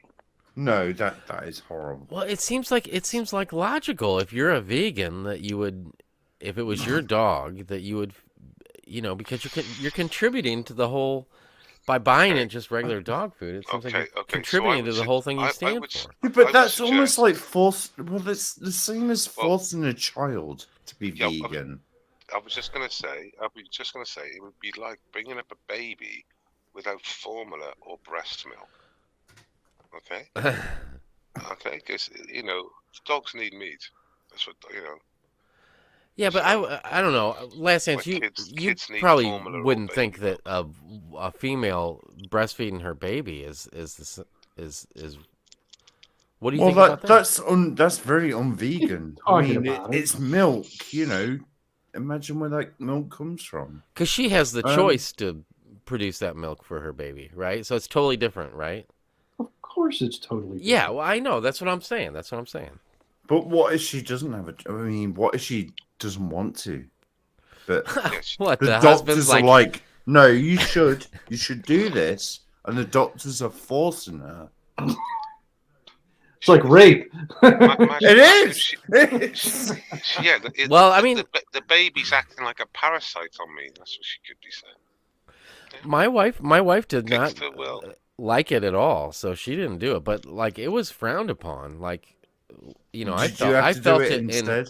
No, but I felt it for her because I could tell that the people's reaction, like they would bring up, they would be like, I'm trying to think of all the places it came up, but like if it was another mother that had a child the similar age or recently had a child similar age, what do you think about, that whole wonderful process? And she would be uncomfortable because she would say, I don't do that, and she just didn't like it, and I wasn't gonna You're talking about breastfeeding. Oh, you have to do that. Yeah.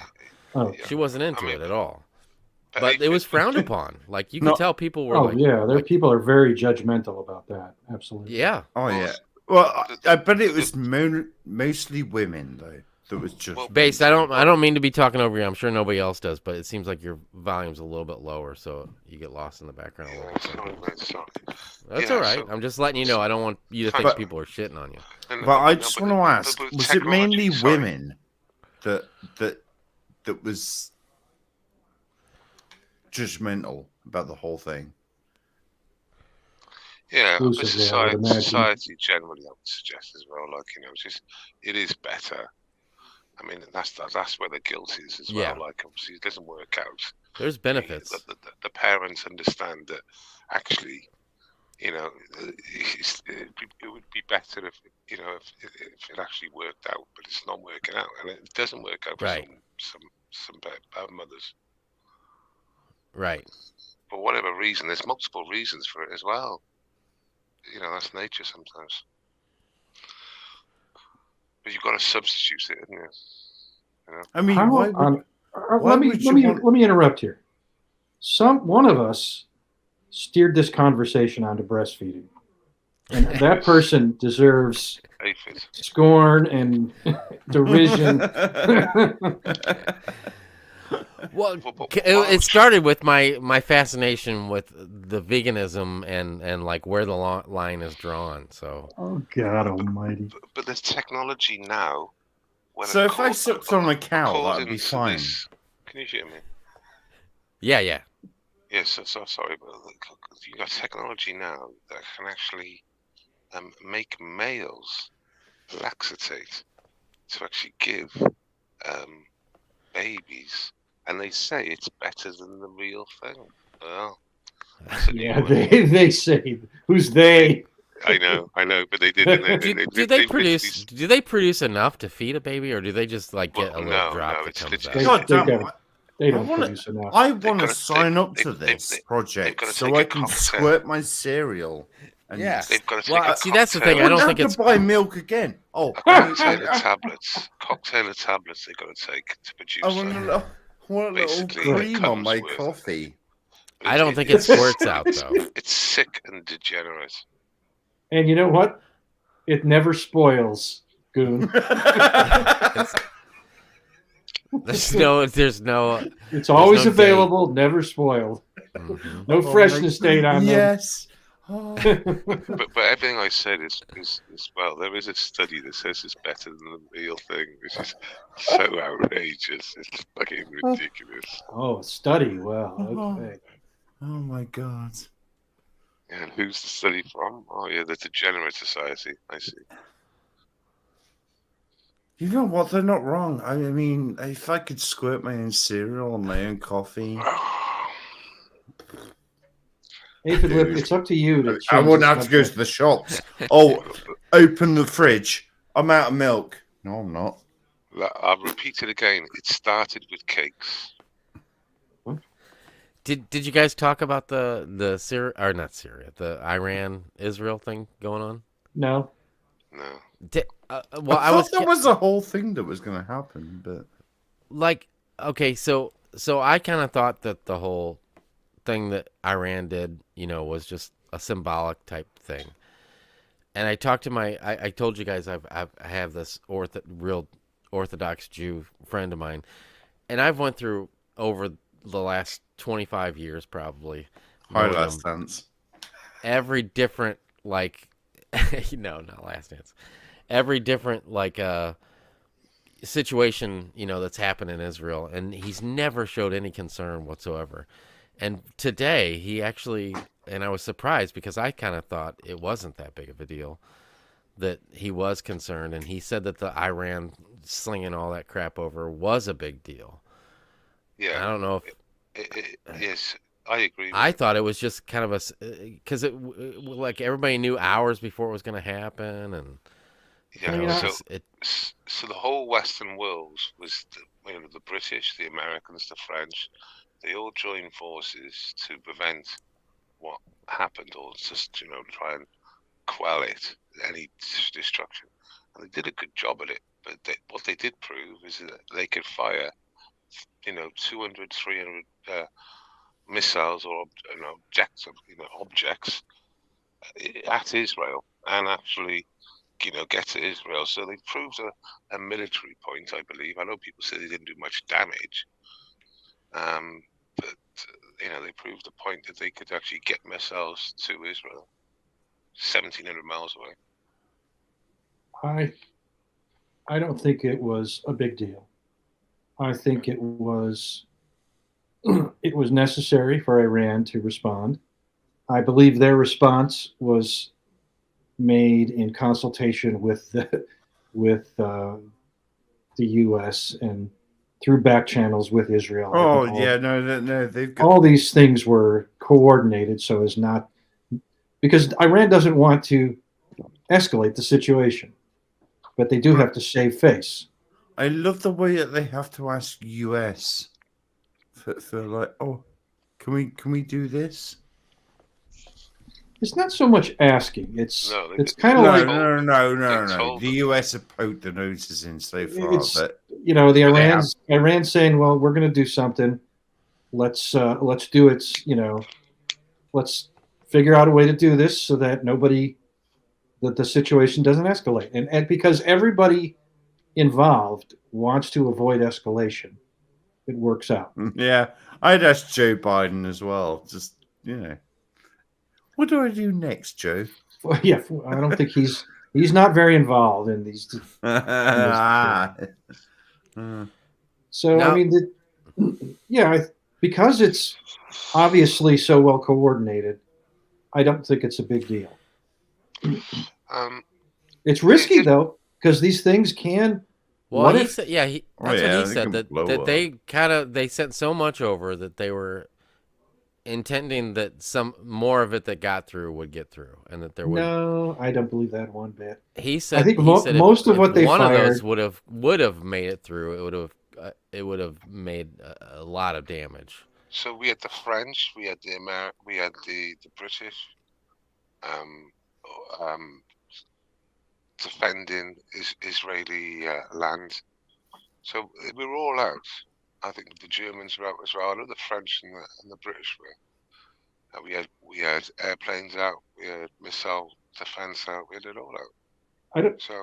I don't know if it was necessary, but I wouldn't be surprised if Iran gave out the information needed to track the targets.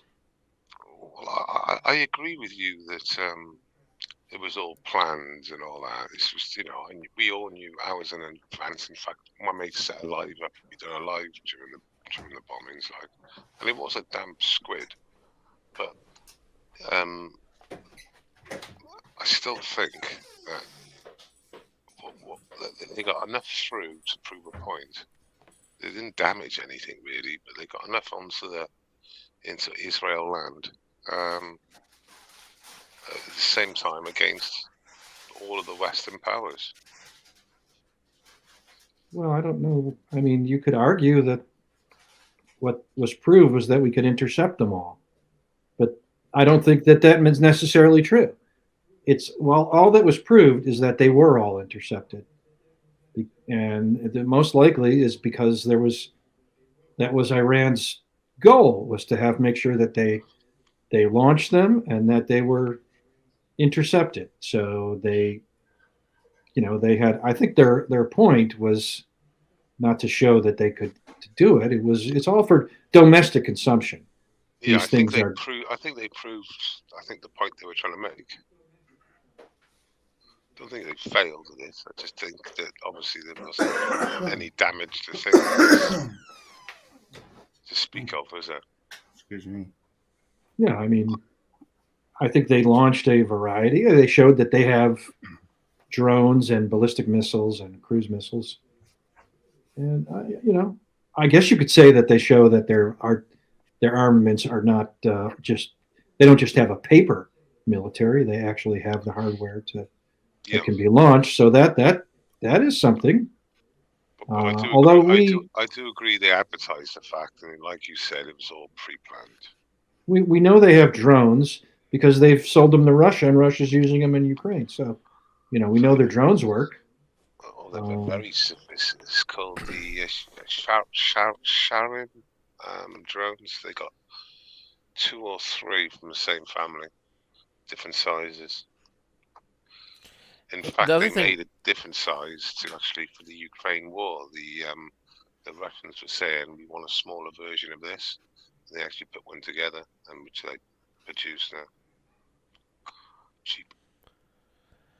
The other interesting thing he said was that it was roughly 10% of their arsenal, which I found interesting. I don't know if that's true or not. Whose arsenal? He said. Yeah, who said Iran's. That? Yeah, who said it though? Who knows? CNN. And he said that which my opinion was more similar to Last Dance, and he was trying to argue that it was more important by saying that it was such a large thing, and that they intended for more percentage of what went through to go through, and that it would have done some damage. So 10%, they launched about 350, a mixture of ballistics and drones and stuff. So 10% of that. So we're talking they have like 3,000. That's what he said. I don't believe that. Well, I said, well, I thought they were like supplying, because I hear that they're supplying Russia with a lot of their ammunition. It just seems like they would have more than you're saying that they have. Well, even if it was 10%, they can ramp up production to right to produce that 10% again. Don't forget the same people told us Putin had like 2 heart attacks, been dead once or twice, got diabetes, cancer, and dementia. Yeah. Same media. Well, not having a go at you because they all do it. Right. Like. I mean, they have though, and they've said Putin's had all these illnesses times fucking 2, probably each time, and he's still fucking, answering questions to when you actually see him. Because they don't show him any. We haven't seen him in the Western media at all. He's betrayed. He's betrayed worse than Biden, I think. That's how they portray him, like a madman. He doesn't sound like a madman when he speaks.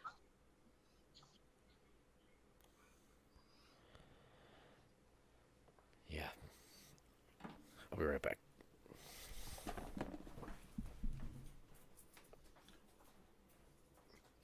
Biden is just getting worse and worse every day. There's new clips coming up. Yeah, I don't. I'm curious how he's not going to be able to debate Trump. No, that's not going to happen. That's not happening. Whatever's going to happen, that's not happening. But I don't. I'm concerned that he can't. They could have these fake debates where everything is highly scripted and no one has to sort of think on their feet. But I don't even think that Biden could do well in those. No. Unless because there's too much variety. Even if he prepares in advance, there's just too many distinct topics for him to. How can these channels get so much material as well? This is the crazy thing. I'm sub to 2 channels, and they're just like Biden roasting channels. And every day there's new clips. They're just not saying words properly. This is classic. Starting a sentence and finishing it meaning something completely off the cue. There's just so many. They have daily releases. I predicted that he would, drop out, but I'm wrong. He hasn't. I'm stunned, but he's not dropping out. Talking about Biden? Yeah. Yeah. Yeah, you were convinced it was gonna be the Newsom dude. Yeah, I still a part of me believes that at the convention, the nominating convention, he'll give a speech where he says, "I'm not going to run." I throw my votes to Gavin Newsom. That'd be worse at this point. Yeah. Well, it's not a good idea. I agree. Too late. It's crazy. It's so crazy. I don't think he knows what he's doing. I mean, no, he doesn't. So a debate. So can you imagine a debate now? That you don't have to have. There's not going to be a debate, and that's Trump's own fault for not showing up to. That's going to be the precedent for now. If you show a lead, there's gonna it's changed forever. Probably it's not going to be a thing where everybody shows up for every debate like they used to. I think that's all history. And I think that's kind of a shame, really. I think it's changed mainly because of no one gives a shit about the news, so no one watches that, so no one will watch the debate because normally it's kind of on a news channel, right? Am I right on that? Well, the debates every week. It's usually on a network news channel, yeah. Yeah. I mean, and people are losing faith in news channels. They're not going to watch it. Well, they'll probably watch it online, maybe, but... Okay, so if it was the other way around, 100% there would be a debate. Okay, because it's this way around, there is, like everyone's saying, they won't go for this debate. It will expose Biden too much. He'd be exposed in minutes. Actually, that's all Trump would have to do. Is think about how you could play chess for fucking just 2-3 questions, and then just get him all fucking tied up. Because I'm not being funny. It wouldn't take a lot to tie Biden up. But I think if Trump would have showed up to the Republican debates, then Biden wouldn't have had no excuse to not show up to the presidential debates. Well, it's slightly different. It's slightly different, though, isn't it? I know, but I think Trump set the precedent. Is what I'm saying. I think that you don't have one without the other. Mm-hmm. Well, I don't think it's quite the same. I mean, the precedent is that if you have a huge lead, you don't bother with the debate. I don't know that Biden is going to have a huge lead in any poll. All the polls are back and forth. So the only I know, but he's got no him and his advisors know that would be the worst. He's not going to gain anything from doing a debate. Yeah, but what's their excuse though? What would be their excuse this time? Because would it be that Trump's an insurrectionist? That's probably what they'll. Whatever. That's probably what they'll say. They'll think of the excuse that the public's going to buy the most, and that's the one they're going to give. Yeah. That's true. I And don't, maybe I don't it'll even, work. I don't even think the American public are buying the insurrection fucking whole fucking setup. I don't. I disagree with you there. I think half of the population strongly feels. Okay. Yeah. I think people are bored of it. Like the Americans are like, you know, when you see. Well, I mean, I think that's why Trump's got a lead right now, which I think the more he gets thrown into the spotlight, the more people are going to be reminded of what they didn't like about him in the past. Yeah, but aren't people? I could be wrong. I'm not saying I'm 100% right. This is a political prosecution because that's what I'm hearing. I'm hearing like typical Democrat voters, like mainly Black Americans, and they're literally saying, "Yeah, it's a stitch up." You know, I know it could be picked interviews and all that. I'm not under any illusion, but you know, the people are saying like, "Oh, it's a stitch up." They've all got the same sort of. Yeah, this is the whole. You know, it's just persecution. It's like a. I mean, I hear what you're saying. I think by the same logic, Aphid, is that people will be reminded of why they voted for him in the first place. For the people that voted for him, but not the people that didn't vote for him. Yeah, so I think you got the two. I think you got probably the two cringiest, definitely the two cringiest candidates that we have available. Oh yeah, ever. You got somebody backstage? Mr. Kilsey. I gotta well, you got do this, Mr. Kilsey. Who's gonna imitate Mr. Kilsey? Yeah, I know. Smokesteve's gone. You don't need to be. He had the Christmas tree. Come on. Hey, Mr. Kilsey. Hey guys, you all right? Cheers, Mr. Kilsey. How you doing, Mr. Kilsey? Yeah, I'm good. I'm enjoying the conversation about the the whole Trump trial. I mean, obviously it's completely rubbish. So did he find? So sorry. Did he get found guilty then? Or? That just started. Yeah. Oh no! I thought it started like a day ago. Well, they're still trying to pick the jury. Right. Okay. All right. They're still trying to pick the jury, but the media keeps exposing who the jurors are, and therefore they have to keep quitting because basically they can't be unbiased because otherwise they'll be persecuted by their friends and family. Wow.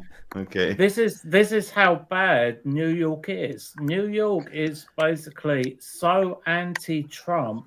This is why this trial, even though it's an absolute BS trial, shouldn't be done in New York because you cannot get an unbiased jury. I don't know if I understand, it being there and everything, and that's worse, statistically, but you couldn't. This guy was the president of the United States, so finding an unbiased jury anywhere, statistically, you're going to have a 50-50 shot. It's not like this is some guy that committed some crime, that was maybe on the news a little bit. Well, he was a formal president. Everyone knows about this shit. In the UK, if there's a serious crime that's in the Crown Court, for example, what they'll do, if the crime happened in Cardiff, they'll have the court case in Newport or Swansea or even Bristol, and the reasons why they don't have the court cases in the Crown Courts, in the home Crown Courts, sometimes they move them out. And that, I would suggest that would have been the obvious thing to do with the Trump trials. I mean, unless they move it to a different country, I don't see how there's not going to be. Yeah, there's going to be some media following. You're going to be able to look at some map move to a different state, of how people voted, and you're going to be able to decide what's going on here. I mean, it's generally the case that trials are done in where the crime is committed. That's where you're, a jury of your peers. That's sure where it comes from. Now, if they still have to ensure that they get an unbiased jury pool, and if they don't think they can get an unbiased jury pool, they may move the trial somewhere else. Right. Yeah, so that's what I'm saying in the UK, really. And I know you have obviously US law is very similar to the UK law, right? Based on the same, isn't it? Don't both sides get an equal opportunity to pick the jurors? How's that work? Oh yeah, no, but Trump's been limited to 10 eliminations. You get a certain number of challenges, and there's two kinds of challenges. You get an unlimited number of challenges for cause. You have to show that the juror is biased, basically. Yeah. And if the juror is biased, then they get tossed, and you convince the judge, then the juror gets tossed, and you can do that as many times as you want. You also get these challenges that are called peremptory challenges, and that you do have a small number, and you could toss the juror for almost any reason, and you just say, I'm using one of my peremptory challenges, and you had Gotcha. You'd pick someone who you don't think's going to, for one reason or another, isn't going to be inclined to see things your way. You don't have to give an excuse on that one, do you? No excuse. You can just literally place a card on him and say he's out. That's that one done. Wait, doesn't that depend on state though? Or no, I think every state does it that way. I think it's the same in the UK as well, where you literally just drop people out under no excuse. How many do you say you can do that? I don't know. Last dance. How many? Was that? Yeah, I don't know the number. How many times? You don't know the number. Mr. Kilsey said 10. That sounds about right. So let's randomly pick somebody for an example for this. Me. And besides, unless Atlas was the guy's lawyer, they saw my videos that I posted on Live Week about how Trump was a horrible person. Would I be excused immediately, or would I be one of these 10 cards that they pulled? You would probably be excused for cause. Okay. Yeah, but I mean, the problem is you've actually got jurors you got jurors lying just so they can be in the jury. Oh yeah. And that's been exposed, I don't know, twice now. Yeah, 2 have been kicked out, I think. Social media posts. Really? There was one guy who literally had been posting spicy memes showing that he cannot be Jesus the word. Cannot be fair. Yeah, that's those spicy memes get you in trouble. No, it wasn't spicy memes. He was actually arrested for behavior that was anti-Trump. He was arrested for demolishing Republican voter fair. he had a cake flag. I mean, I've got a cake arrest flag. him. I've got a cake flag. Oh, that reminds me. I am actually jealous of you, Base, right now. I really I'll get it out now. Oh. Not to change the subject, but it's just real quick. So there's a house in my subdivision, and for several years now, I've noticed. Well, since 2020, he had a Trump 2020 flag in his garage, prominently displayed. And he recently put his house up on the market, and I've been waiting. Every time his garage door is open, I go by, because at first the sign said "coming soon," and I've been watching. He's got other flags in his garage. There you go. He's got other flags, nice, proudly displayed in his garage. I think he's got the American flag and something else too. Anyway, so as the house was coming soon, the Trump flag's still there.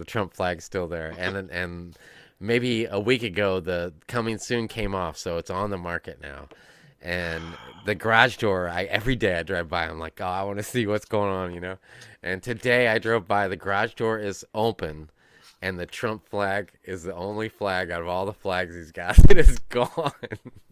And I thought that was fascinating because it, instantly, and I wanted to know how true the guy really was, like. So he's not going to risk alienating a potential buyer. I have to admit, I respect him a little bit less. I agree. He took the Trump flag down. Now, let me ask you this. Suppose he was so pro-Trump that he said, the Trump flags convey with the House. Yeah. Now, you might respect him for that, but then you'd be stuck with another Trump flag guy who moved in. Last dance. Funny you say that. There's an American chap. I can get the article if I could find it.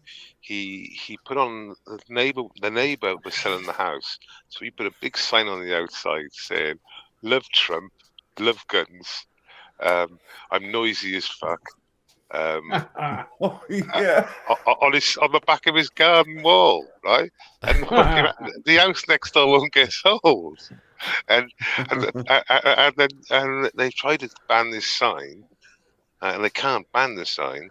So he got interviewed by the news, and they said, "Well, he said, I'm just being honest with them." So like, there's no one's under any misunderstanding. Oh, that's terrible. Yeah, but Brilliant and terrible.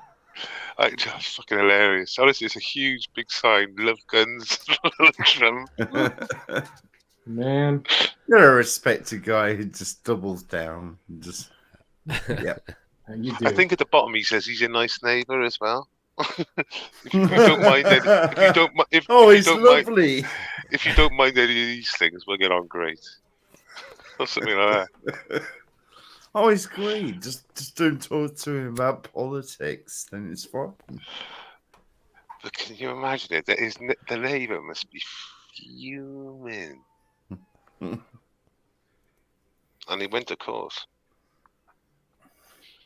Thanks. All right. Well, I'm gonna jump off, guys.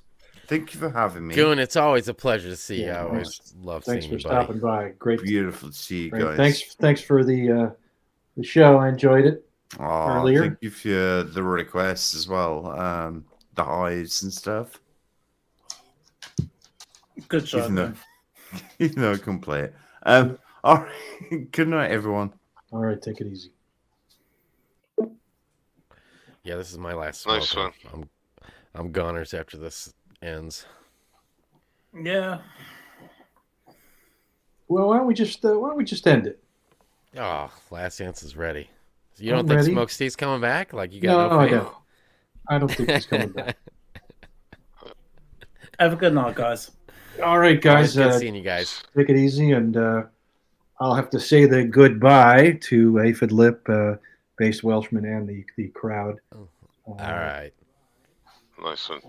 Take care. Thanks you for stopping by, Mr. Kelsey. I know you come in late. It's good to have you always. Take it easy, Based. Cheers, boys. Nice one. Yep. So ends another pub. Thank you all for showing up, and as always, the people in the chat, love your comments. English Bottle Cap, Cup of Tea, and everybody else.